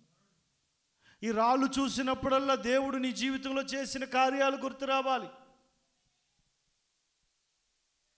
దేవుని సన్నిధిలో ఈ రాళ్ళు చూసినప్పుడల్లా నీ పరిస్థితి, నీ పూర్వదినాలు ఎలాగున్నాయి, ఇప్పుడు ఎలాగున్నాయో దేవుడు నీకేం చేయాలి? జ్ఞాపకం రావాలి. ఈ రాళ్ళను చూసినప్పుడల్లా నీకు వచ్చిన ఆపదల్లో దేవుడు నిన్ను ఎలా తప్పించాడో నీకు జ్ఞాపకం రావాలి. జీవన మరణ సమస్యలో ఉన్నప్పుడు ఈ రాళ్ళను చూస్తే నా దేవుడు నాకు తోడు ఉంటాడని నువ్వు జ్ఞాపకం వస్తే దేవుడు నీకు తోడుగా ఉండి నడిపిస్తాడు. ఆమేన్, హల్లెలూయా. నీ జ్ఞాపకాల్లో ఉండాల్సింది ఎవరు? చెప్పాలి, ఎవరు? దేవుడు. కానీ మనం మర్చిపోయేది ఎవరిని? ఎక్కువ మర్చిపోయేది ఎవరిని? దేవుడినే. దేవుడు బిడ్డలారా, ఎన్నో మార్లు దేవుడు మనల్ని చూసి ఏం చేస్తున్నాడంటే దుఃఖపడే పరిస్థితి. ఇంకో మాట కూడా చెప్తాను. యవనస్తులు నా వైపు చూడండి, మీకే. ప్రసంగి గ్రంథం 12వ అధ్యాయం 1వ వచనంలో తీసే అవసరం లేదమ్మా, వాళ్ళ కోసం చెప్తున్నా. దుర్దినములు రాకముందే, అంతేనా? చీకటి చూడండి ఒకసారి తీయండి. ప్రసంగి గ్రంథం 12:1 వచనం చదవమ్మా. నాకు సంతోషము లేదని నీవు చెప్పు సంవత్సరములు రాకముందే, చీకటి కమ్మక ముందే, మేఘములు మరలా రాకముందే. చూడండి ఏంటి ఏమేమి వస్తాయి? నీకు దేని మీద సంతోషం ఉందో అది సంతోషం లేదనే దినాలు నీ జీవితంలో వస్తాయి. ఏంటండి? ఇప్పుడు నీకు సంతోషం చికెన్ బిర్యానీ తినడం సంతోషం, ఇష్టమా కాదా? అలా చూస్తున్నారేంటి? మాకు అస్సలు ఇష్టం లేదండి పాస్టర్ గారు. ఉపవాసం రోజు చికెన్ బిర్యానీ ఎందుకు? మొన్న ఎవరో అంటున్నారు, అన్నం కన్నా మొక్కలు ఎక్కువ వేశారు మీరు క్రిస్మస్కి. అన్నం తక్కువైపోయిందంట. అలాగని మొక్కలు ఏమైనా మిగిలిపోయినాయి అంటే లేవు.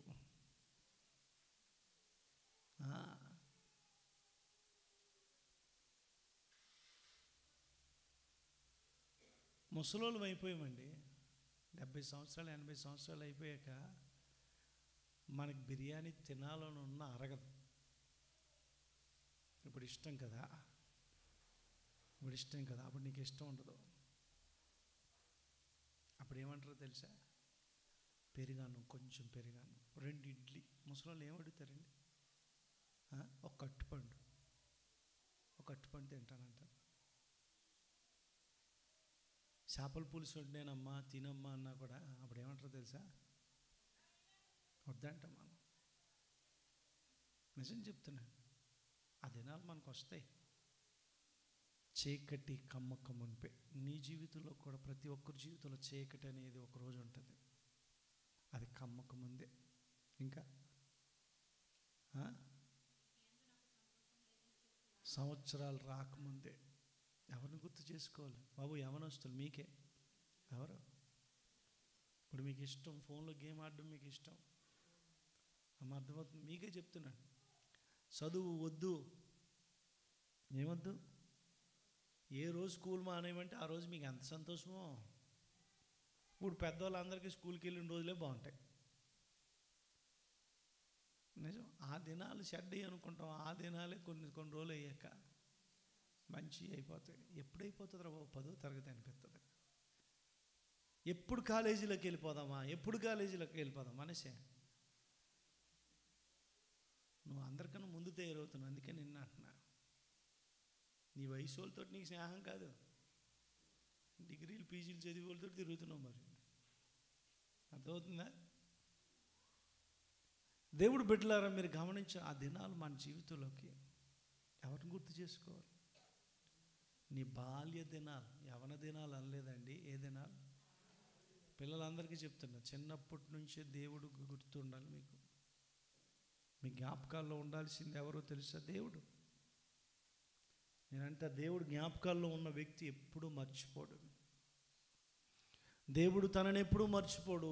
దేశంలో ఉన్నత స్థితిలో మన పిల్లలు నిలబడుదురుగాక. ఎంత చక్కగా చెప్పేశారు. పిల్లల దగ్గరికి వచ్చేసరికి మాత్రం నోరు వచ్చేద్దండి. మామూలుగా నోరు తెరమట. ఏంటి అంటున్నాడు పాస్టర్ గారు? దేవుడు బిడ్డలారా, మీరు గమనించండి. నేను ఒక మాట చెప్తాను. దేవుని గుర్తు చేసుకుంటేనండి నిజంగా మన జీవితంలో సంతోషం వస్తుంది. 63వ కీర్తనలో ఉంటుంది అనుకుంటా ఆ మాట. చూడండి ఒకసారి. 63వ కీర్తన 4వ చరణమా 3వ చరణమా? తీసిన వాళ్ళు చదవండి అమ్మా.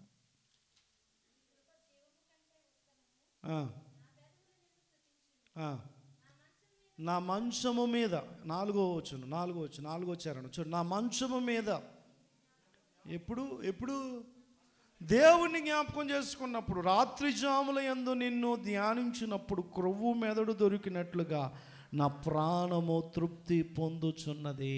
ఆమేన్, హల్లెలూయా. నిజమైన సంతోషం ఎప్పుడు కలుగుతుంది తెలుసా? దేవుడిని జ్ఞాపకం చేసుకోండి. తిండి వలన కాదు, డబ్బు వలన కాదు. ఏమండి, నేను మిమ్మల్ని అడుగుతాను. ఇప్పుడు మిమ్మల్ని అడిగాను అనుకోండి, మీ బాధలు పోవాలంటే ఎంత డబ్బులు ఉండాలి అని అడిగాను అనుకోండి. అందరికీ డబ్బే సమస్య ఇప్పుడు, అవునా కాదు? నేను అన్నాను, మీ బాధ పోవాలంటే ఎంత డబ్బులు కావాలంటే 5 లక్షలు, 10 లక్షలు, 15 లక్షలు, 20 లక్షలు ఉంటే తీరిపోతాయి అని అనుకుంటాం మనం. ₹1,00,00,000 ఇచ్చినా మళ్ళీ మనకి ఏదో లేదన్న వెలితి కనపడుతుంది. ఈ పూట తిండి ఏం తినాలని ఆలోచన చేస్తాం. అది అయిపోయిన తర్వాత మళ్ళీ సాయంత్రం ఏం తినాలని ఆలోచన చేస్తాం. అర్థమవుతుందండి? తినడం వల్ల, చూడడం వల్ల కన్ను తృప్తికి రాదు. తినడం వల్ల నోటికి తృప్తి రాదు. ఎన్ని రకాల తిండిలు ఎట్టినా, ఉడకబెట్టెట్టినా, కాల్చెట్టినా, ఏపేసి ఎట్టినా, కాలిపోయినా, ఉడికి ఉడకపోయినా అలా చూస్తున్నారేంటి? ఉడికిందా అని ఒక మొక్క, ఉడకలేదని కూర తినాలండి. ఏ తినాలి? ఇప్పుడు ఆడవాళ్ళు తింటలేదు, కానీ అప్పుడు పొయ్యి కాడ కూర పొలాల పొయ్యి మీద కొత్తలు ఆడుతూ ఉంటేనే తినేసిపోరు అనమాట. ఇప్పుడు లేవులేండి. ఇప్పుడు సమృద్ధి వచ్చేసింది మనకి. ఇప్పుడు చాలామంది ఉప్పు ఎలాగుందో, కారం ఎలాగుందో ఒక రుచి చూడకుండానే వండి పాడేస్తే నా దరిద్రం వదిలిపోతాయి. ఎవడు పడతాడు? ఆడు చూసుకుంటాడు. ఉప్పు ఎక్కువైందో, కారం ఎక్కువైందో ఆవిడ చూడాలి. మళ్ళీ ఏమంటారు తెలుసా? నాకు ఇలాగే వచ్చు. ఎలాగొచ్చు? నాకు ఇలాగే వచ్చు. మీరు తింటే తినండి, లేకపోతే అని అంటారు. బయటే బాగుంటుందంటే వచ్చేది మీకు బాధ. అర్థమవుతుందండి? మా అమ్మగారు నవ్వుకుంటున్నారు, మా పాస్టర్ అమ్మగారు అనుకుంటున్నారు అసలు బాధే లేదు, మా అత్తయ్య గారే వండుతారు అని అనుకుని. దేవుడు బిడ్డలారా, మీరు గమనించండి, మనం ఎన్ని తిన్నా తృప్తి లేదు, ఎంత సంపాదించినా తృప్తి లేదు, ఎంత మంచి బట్ట వేసినా. నేను ఖచ్చితంగా చెప్తున్నాం, 10,000 చీర కట్టుకోండి, సంవత్సరం తిరిగేసరికి మళ్ళీ 20,000 చీర వంక చూస్తారు మీరు. పెద్ద ఇల్లు కట్టుకోండి, మీకన్నా పెద్ద ఇల్లు ఎవడని చూసాడు అనుకోండి, మన ఇల్లు కంటే వాళ్ళ ఇంట్లో అద్దం బాగుందంట. ఏం బాగుంది? కబోర్డులు ఎంత బాగున్నాయో, కప్పులు ఎంత బాగున్నాయో, మేము మోకాలంట ఏం బాగున్నాయి. దేని విషయంలో తృప్తి పడుతున్నారండి మనుషులు? ఏ విషయంలోనూ తృప్తి లేదు మానవుడికి. కానీ దావీదు అంటున్నాడు, నేను రాత్రి వేళ నా దేవుడిని జ్ఞాపకం చేసుకున్నప్పుడు, నేను క్రొవ్వు మెదడు తిన్నప్పుడు నాకు ఎంత తృప్తిగా ఉందో, అంత సంతోషము, అంత ఆనందము. ఇలాంటి దీనుడికి, ఇలాంటి దౌర్భాగ్యుడికి ఇంత గొప్ప దేవుడు దొరికాడా అని సంతోషం కలిగిందంట. ఎవరికి? ఎవరన్నా హల్లెలూయా చెప్తారు అనుకున్నా. మనం ఏ పార్టీ వాళ్ళమండి మనకి ఇంత గొప్ప దేవుడు దొరకడానికి? బైబిల్లో చెప్పనా ఒక మాట ఉంటుందండి. అసలు దేవుడు అంటే ఇందాక మనం చదువుకున్న 30 ద్వితోపదేశ కాండంలో అంటాడు, ఏ దేవుడు లేడంట. ఇలాంటి జనానికి ఇలాగ నా పక్కన ఎవరూ లేరు, ఏ దేవుడు లేడు, నేను మాత్రమే వారికి దేవుడినై ఉన్నాను అలాగనుకున్నాడండి దేవుడు. కానీ మన జీవితాల్లో ఏమండి, డబ్బుని ఎక్కువ ప్రేమించేవారిగా తయారైపోయాం, వస్తువులు ఎక్కువగా ప్రేమించేవారిగా తయారైపోయాం. అవునా కదా? మిమ్మల్ని నోడతారేంటి? ఈరోజు ఉపవాస ప్రార్థన కంటే ఆలోచన చేసే మీలో చాలామంది 1వ తారీఖు బట్టల కోసం ఎంతమంది ఆలోచన చేశారు ఇవాళ? చెప్పండి. చెప్పరేంటి? ఎంతమంది చేశారు? తిండి బట్ట ఇంకోటి ఉందా మనకి? మిమ్మల్ని తిండి బట్ట తప్ప ఇంకోటి ఆలోచన చేస్తున్నాం మనం. మన ఎవడో చెప్తున్నాడు, బెంగళూరు నుంచి అంట రోడ్డు మీద ఎట్టి భోజనాల కోసం వచ్చాడంట, కారు వేసుకున్నాడు. బెంగళూరు నుంచి వచ్చారు ఇక్కడికి, వీళ్ళని అడిగి తెలుసుకుందామని అంటుంది ఒక ఆవిడ. షార్ట్లో చూశాను నేను. ఏంటి ఆ విచిత్రం అని నేను చూస్తే, రోడ్డు పక్కన భోజనాలు అమ్ముతారు కదా చికెన్. ఇప్పుడు ఈ మధ్యకాలం మన హైదరాబాద్లో ఎక్కువైపోయింది కదా, 250 ఎడితే 5 రకాల కూరలు అంట. ఏంటి 15 రకాల కూరల్లో మనం 5 రకాలు చెప్పరేంటి? ఏమన్నా తీసుకోవచ్చండి. పాస్టర్ గారు ఎక్కడ అడ్రస్ చెప్పండి. బెంగళూరు నుంచి వచ్చారంటే తినడానికి తిండి. అయ్యే డబ్బులు పెట్టుకుంటే ఎన్ని రకాలు వండుకోవచ్చు ఇంటికాడ. తిండి కోసం ప్రయాణాలు చేస్తున్నాం, బట్ట కోసం ప్రయాణాలు చేస్తున్నాం. అమ్మా మీరు తిండి కోసం డబ్బును వెచ్చిస్తున్నావు, సమయాన్ని వెచ్చిస్తున్నావు, నీ జీవితంలో కొంత టైంను వెచ్చిస్తున్నావు. కానీ దేవుడి సన్నిధిలో నీ కాలం, నీ జీవితం, నీ సమయం ఎంత ఉంది ఆలోచించండి. ఎంత ఉంది?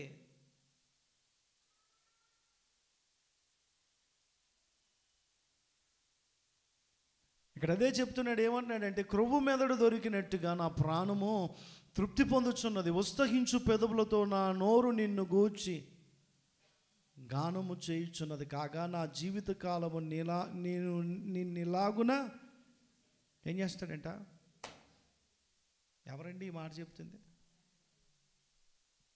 నేను నిజం చెప్తున్నా, దావీదు జీవితంలో దేవుణ్ణి స్తుతించినట్టుగా, ప్రార్థించిన రీతిగా ఆయన హెచ్చించబడ్డానికి కారణం దేవుడు. దేవుడిని మర్చిపోలేదు.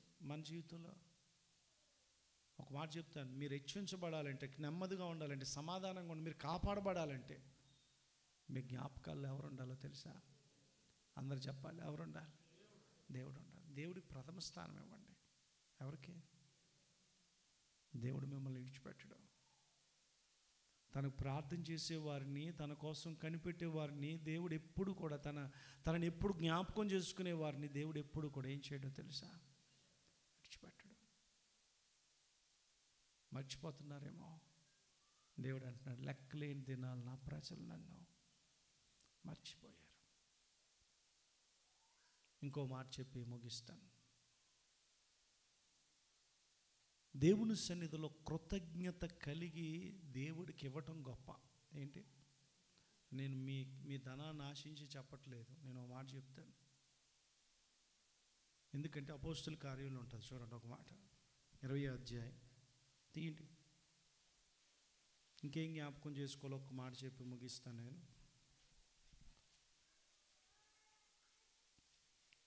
20వ అధ్యాయం 35వ వచనం.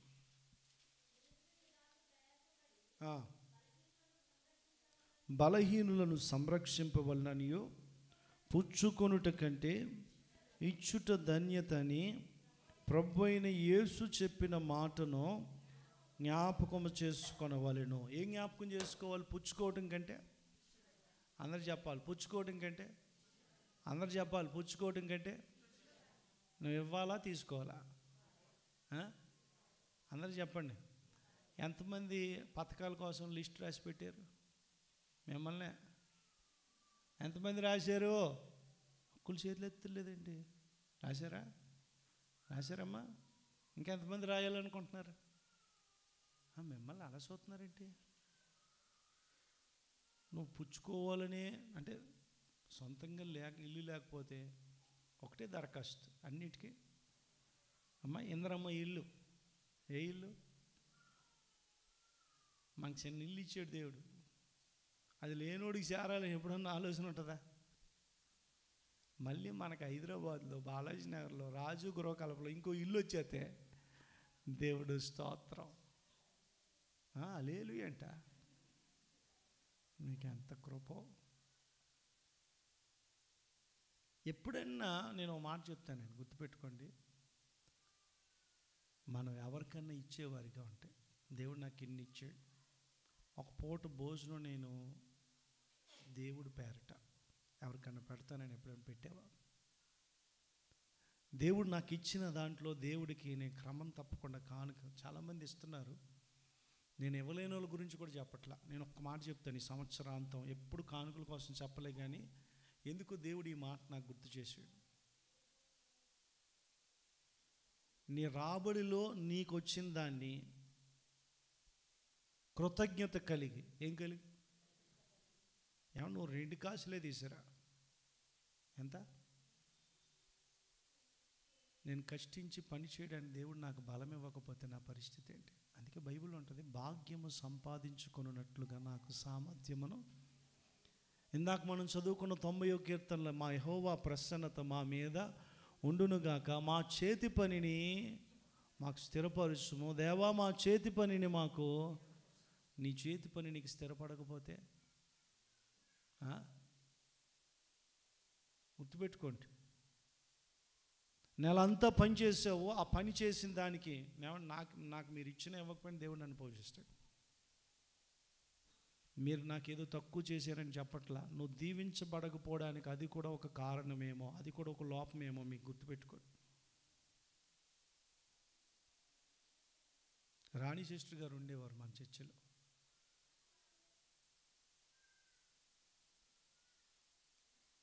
వాళ్ళు ఇక్కడికి వచ్చినప్పుడు వాళ్ళ పరిస్థితి చాలామందికి తెలుసు. వాళ్ళకు ఉండడానికి ఇల్లు ఒకరు ఉచితంగా ఇచ్చారు. ఆవిడకి అప్పుడు వచ్చే పింఛని 2500. ఎంత ఏమండి? ఆవిడ ఇప్పుడు ఇక్కడ లేదు, ఖమ్మం డిస్టిక్, ఖమ్మం దగ్గర ఉంటుంది. 250 తెచ్చిచ్చేదండి ఆవిడ. 250 తెచ్చిచ్చింది. కరెక్ట్గా 4 సంవత్సరాలు అలాగే ఇచ్చింది. నేను రాసుకుంటాను, ఎవరెంత ఇచ్చారో రాసుకుంటాను. 2 సంవత్సరాలు తిరిగేసరికి 25,000 అయింది ఆవిడకి. ఎంత? 250 తెచ్చిచ్చి ఆవిడ 2,000 దశంభాగం తెచ్చింది. కేసీఆర్ వచ్చిన వెంటనే జీవో మార్చాడు.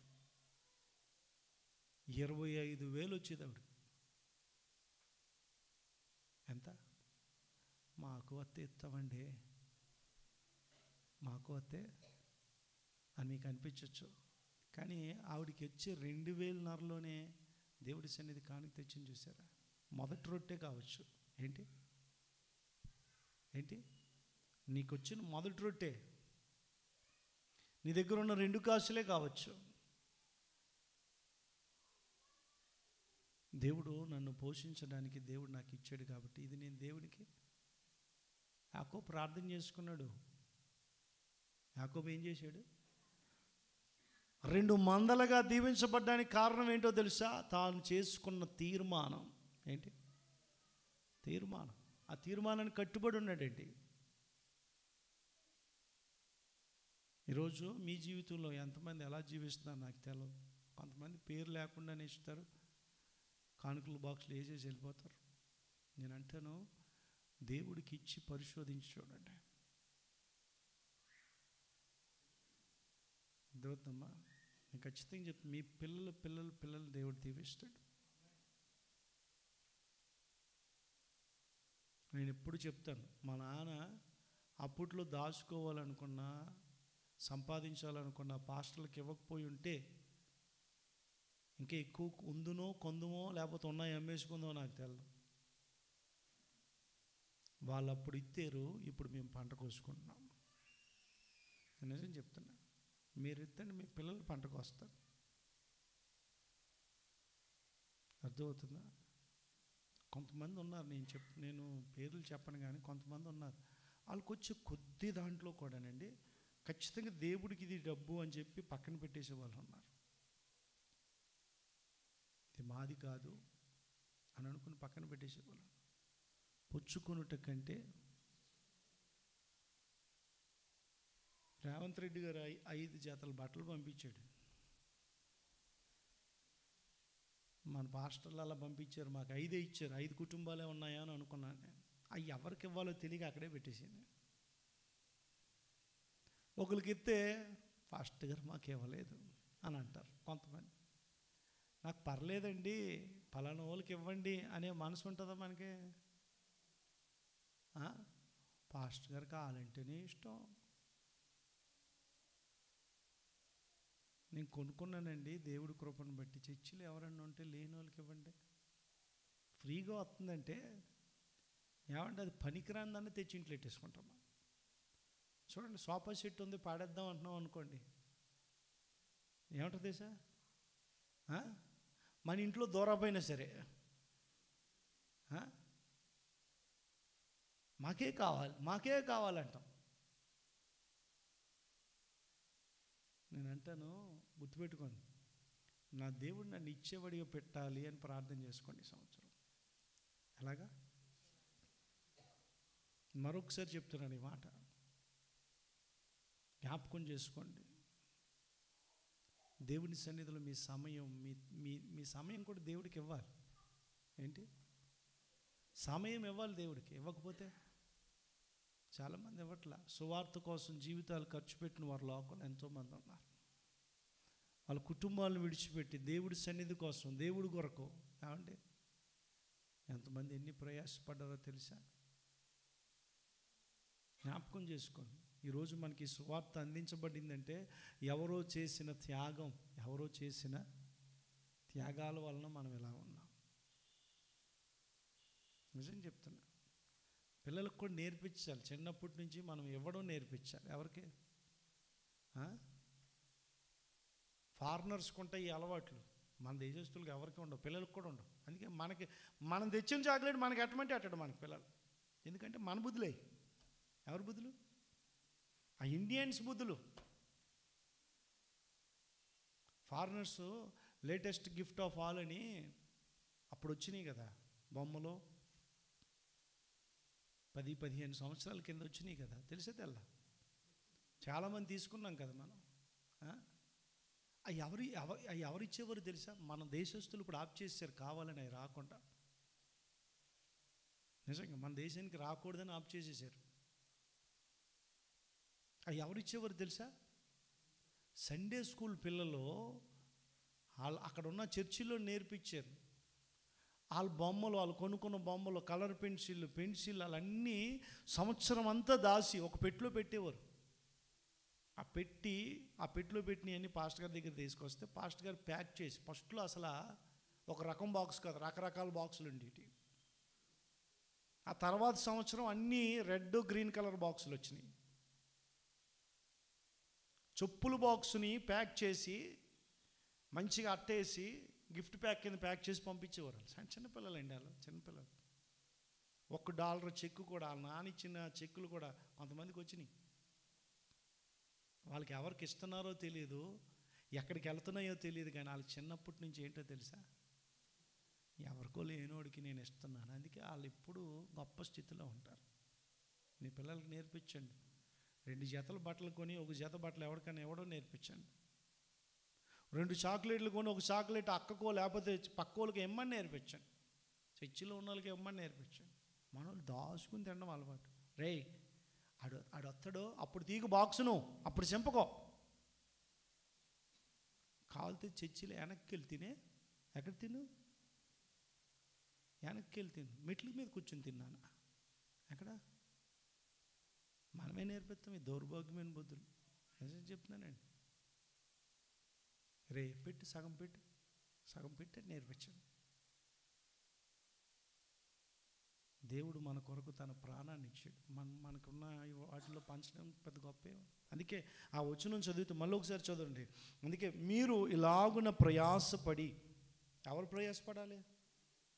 మనం పడి ఎవరికంట?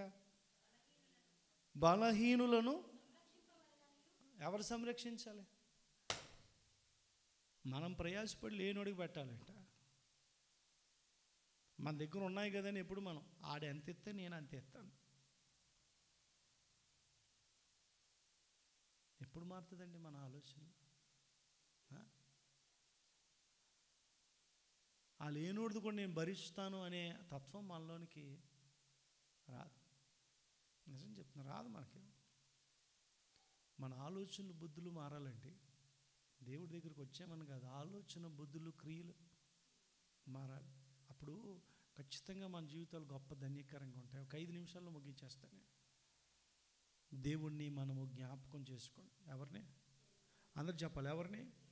గుర్తుపెట్టుకోండి. చివరి మాట ఒకటి చదివించి ప్రార్థన చేస్తాను చూడండి. ద్వితోపదేశకాండం అందరు కూడా తీయండి ఒకసారి.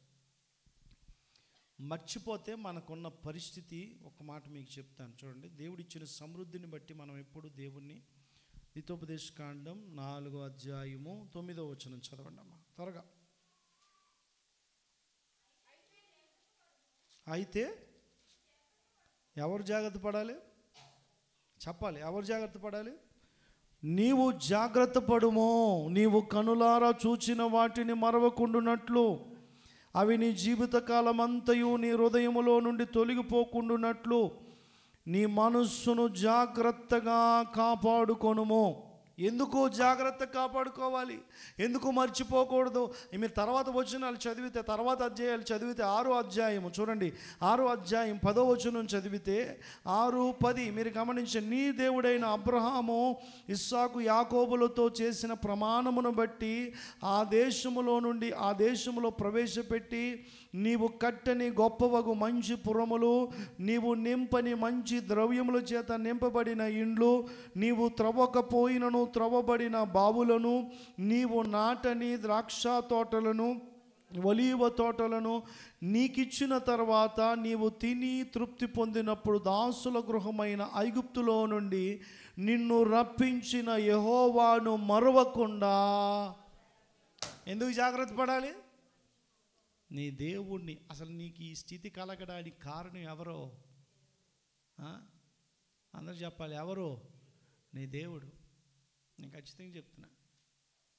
మన దేవుడు మనకి ఇవ్వకపోయి ఉంటే, ఆయన గుప్పిలి విప్పకపోయి ఉంటే, ఏమి విప్పకపోయి ఉంటే, గుప్పిలి విప్పకపోయి ఉంటే మనకు తినడానికి ఒక మెతుకు దొరకదు. మా ఇంట్లో మేము జంతువులు వండుకోలేదు, పిండి వంటలు వండుకోలేదు, ఏమి వండుకోలేదు. మన అంత డబ్బాలో ఉన్నాయన్నమాట. ఎక్కడి అని అన్నా. మొన్న ఎవరు ఇచ్చారు కదంటే కామన్ అంటుంది. మళ్ళీ ఎవరో తెచ్చి ఇచ్చారు. డబ్బా నిండా వచ్చినాయి అంటే డబ్బా నిండా వచ్చినాయి. ఇప్పుడు ఇది మా గొప్పతనం కాదు, దేవుడు మమ్మల్ని పోషిస్తున్నాడని గుర్తుపెట్టుకొని మా జీవితంలో ఎప్పుడు దేవుడు మర్చిపోకుండా ఉండాలి. ఎవరు నిన్న మా అమ్మ ఇద్దరు మాట్లాడుకుంటున్నారు. దోశలకైనా బియ్యం వేస్తుంటే పెంకు పురుగులు వచ్చేసినాయి.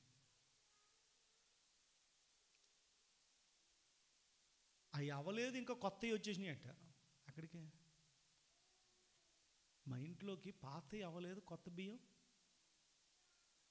దేవుడు నిన్ను నన్ను పోషిస్తున్నాడు. నా కుటుంబంలో, నా జీవితంలో దేవుడు పోషించే విధానం చూస్తే కళ్ళంటి నీళ్ళు వస్తాయి. నేను అంటాను, నువ్వు కొనుక్కుంటున్నావేమో కానీ నువ్వు కొనుక్కున్న నీ డబ్బులు కొన్ని నీ దగ్గరికి రావడానికి దేవుడు నీకు ఇచ్చాడు. దేవుడు నీకు ఇచ్చాడు. నేను ఎంతోమందిని చూస్తున్నా, పనులు చేసినా డబ్బులు రావు. పిల్లలకు బట్టలు కొనాలన్నా, చెప్పులు కొనాలని ఎంతమంది ఆలోచన చేస్తున్నారు లోకంలో. నిజం చెప్తున్నా, ఇవన్నీ నీ వలన కలిగినవి కాదు, నీ జ్ఞానం వలన కలిగినవి కాదు, దేవుడు నీకు ఇచ్చాడు. కాబట్టి దేవుణ్ణి మర్చిపోకుండా జాగ్రత్త పడు. ఎవరిని? ఈ 12 రాళ్ళు చూసినప్పుడు నిన్ను కాపాడిన విధం గుర్తు రావాలి. నిన్ను ఎలా కాపాడో గుర్తు తెచ్చుకో, ఎలా మోసాడో గుర్తు తెచ్చుకో. అర్థమవుతుందండి? ఇవన్నీ గుర్తుకొచ్చినప్పుడు దేవుణ్ణి స్తుతించకుండా మనం, కృతజ్ఞత లేకుండా మనం జీవించలేము. దేవుడికి ఎల్లప్పుడూ కృతజ్ఞత చూపిస్తాం. అందుకే అంటున్నాడు దావీదు, నా ప్రాణమా యెహోవా చేస్తున్న ఉపకారంలో దేనిని ఏదన్నా మర్చిపో, కానీ దేవుడు చేసిన ఉపకారాలు మాత్రం, దేవుడి కార్యాలు మర్చిపోవద్దండి. ఈ సంవత్సరాంతము దేవుడు నీతో మాట్లాడటం ఏంటో తెలుసా? నీ పూర్వ దినాలు గుర్తు చేసుకో, నిన్ను కాపాడిన విధానం గుర్తు చేసుకో, నిన్ను మోసిన విధానం గుర్తు చేసుకో, నిన్ను పోషించిన విధానం గుర్తు చేసుకో. ఆఖరికి నువ్వు దేవుడు మర్చిపోతున్నావేమో, దేవుణ్ణి మర్చిపోకుండా ఆయన గుర్తు చేసుకో. నీ జ్ఞాపకాల్లో ఎప్పుడు ఎవరు ఉండాలి? దేవుడు ఉండాలి. దేవుడు ఆ కృప మనందరికీ దయచేయను గాక. మోకాలేద్దాం. ఒక 10 నిమిషాల్లో మనం ఈ కూడికను ముగించుకుందాం. అందరూ కూడా మోకాలేసి ఒకసారి దేవుని గుర్తు చేసుకుందాం. అందరూ కూడా మోకాలు వేయండి. సాయంత్రం యోర్దాను అనుభవం గురించి మనం తెలుసుకుందాం. ఈరోజు ఈ పూట 12 రాళ్ళు అంటే దేవుణ్ణి ఏ విధంగా జ్ఞాపకం చేసుకోవాలి అని ఈ పూట మనం విన్నాం. ఈ 2023 సంవత్సరంలో అందరూ కళ్ళు మూసుకోవాలి. పిల్లలందరూ ఎందుకు ఒకసారి వెళ్తున్నారు? కళ్ళు మూసుకోవాలి. అందరూ కళ్ళు మూసుకొని, నా ప్రజలు నన్ను లెక్కలేని దినములు నన్ను మర్చిపోయారు. దేవుడే చెప్తున్నాడు ఈ మాట. దేవుడే చెప్తున్నాడు. దేవుడు బిడ్డ, దేవుడు మర్చిపోయావా? ప్రార్థన మర్చిపోయావా? ఉపవాసం మర్చిపోయావా? అందరూ కళ్ళు మూసుకొని ఒక 10-15 నిమిషాలు కొత్త సంవత్సరంలోకి అడుగు పెడుతున్న నీవు దేవుడి కార్యాలు గుర్తు చేసుకో. దేవుడి కార్యాలను గుర్తు చేసుకో. తండ్రి నీకే వందనాలు, స్తోత్రం.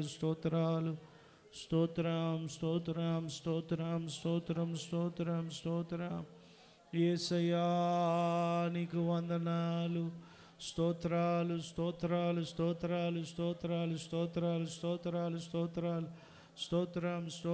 స్తోత్రము తండ్రి. అందరూ ప్రార్థించాలి.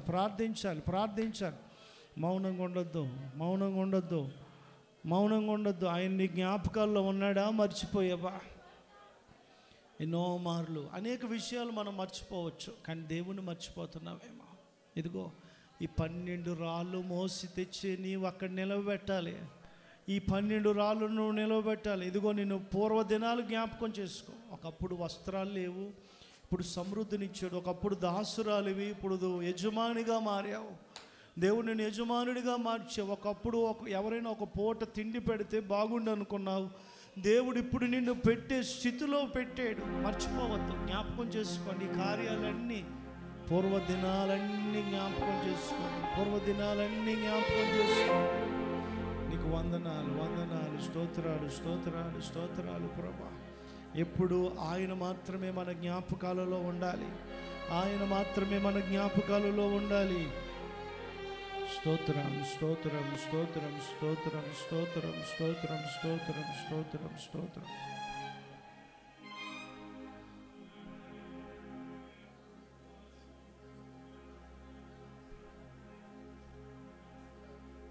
నిన్న నేడు నిరంతరం మారనే మారవు,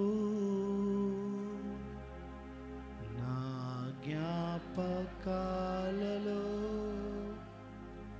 జరగని వాడవు. అందరూ కూడా ఆయన ఎప్పుడూ మన జ్ఞాపకాలలో ఉండాలి. ఆయన మాత్రమే మన జ్ఞాపకాలలో ఉండి మనల్ని నడిపించాడు. నిన్న నేడు నిరంతరం మారనే మారవు,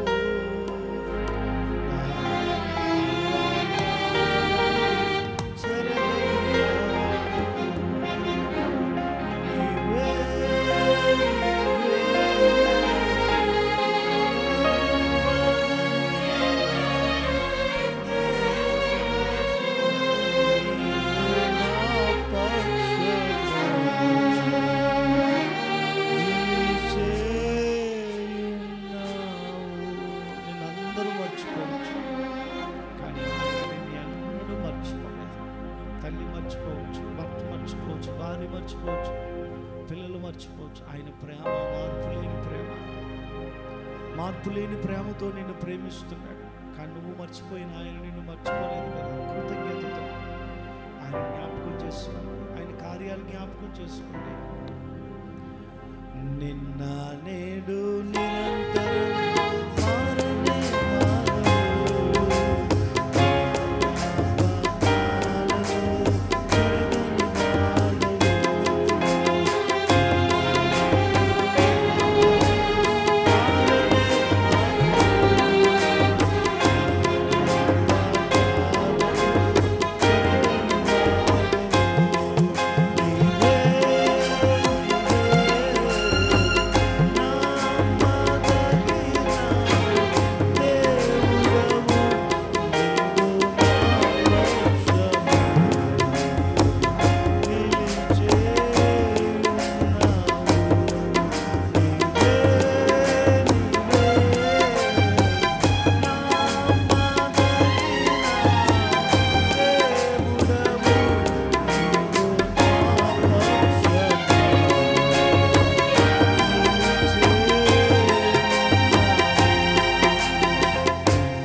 బిడ్డ, నా ప్రజలారా, నన్ను మర్చిపోవద్దు.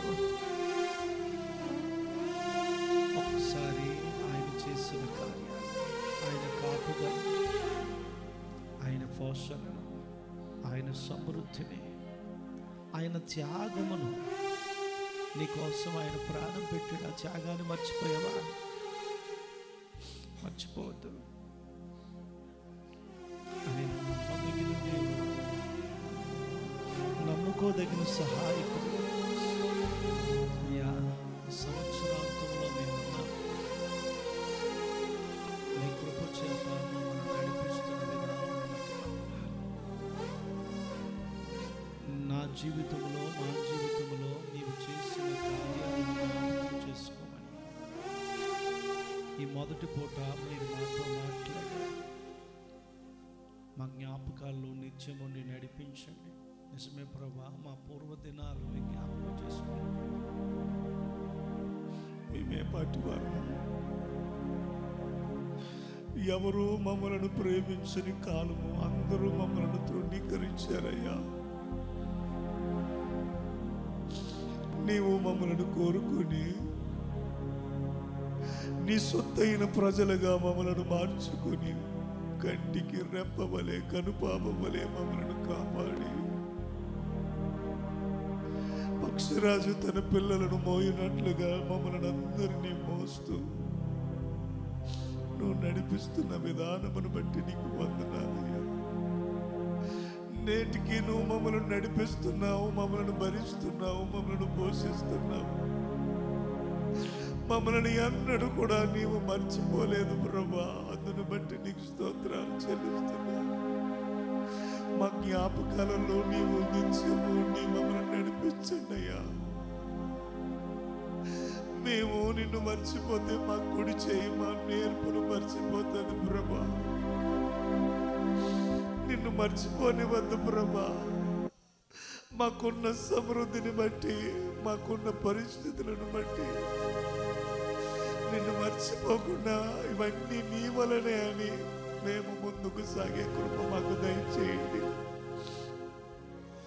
మేము ఈ 2023 సంవత్సరం దాటుతూ ఉండగా నీవు చేసిన కార్యాలన్నీ మాకు గుర్తు చేశావు. అందును బట్టి నీకు వందనాలు. ఇదిగో తండ్రి, ఈ 2 రోజుల కూడికల్లో మీరు ఉండండి. సాయంకాలం కూడా మీరు మాతో ఉండండి. బిడ్డలు ప్రయాసపడి వారి పనులు మాని ఉపవాసంతో మీ సన్నిధిలో కనిపెట్టి ప్రార్థన చేస్తున్నారు. నూతన సంవత్సరానికి ప్రతి బిడ్డను సిద్ధపరచండి. నూతన బలం, నూతన శక్తి, నూతన ఉజ్జీవాన్ని బిడ్డలకు కలుగు చేయండి. మునుపెన్నడు చూడని నీ కృపను మేము అనుభవించాలి. అట్టి విధంగా మమ్మల్ని సిద్ధపరిచి నడిపించండి. సాయంకాలం జరుగుతున్న కూడికను కూడా దీవెనగా మార్చి మీ నామానికి మహిమ తెచ్చుకోవాలి. యేసు దివ్యనామముని చిన్ని ప్రార్థన అడిగి పెడుకుంటాం తండ్రి. యేసు రక్తమే ప్రవేశ నామకే ప్రవేశ రక్తం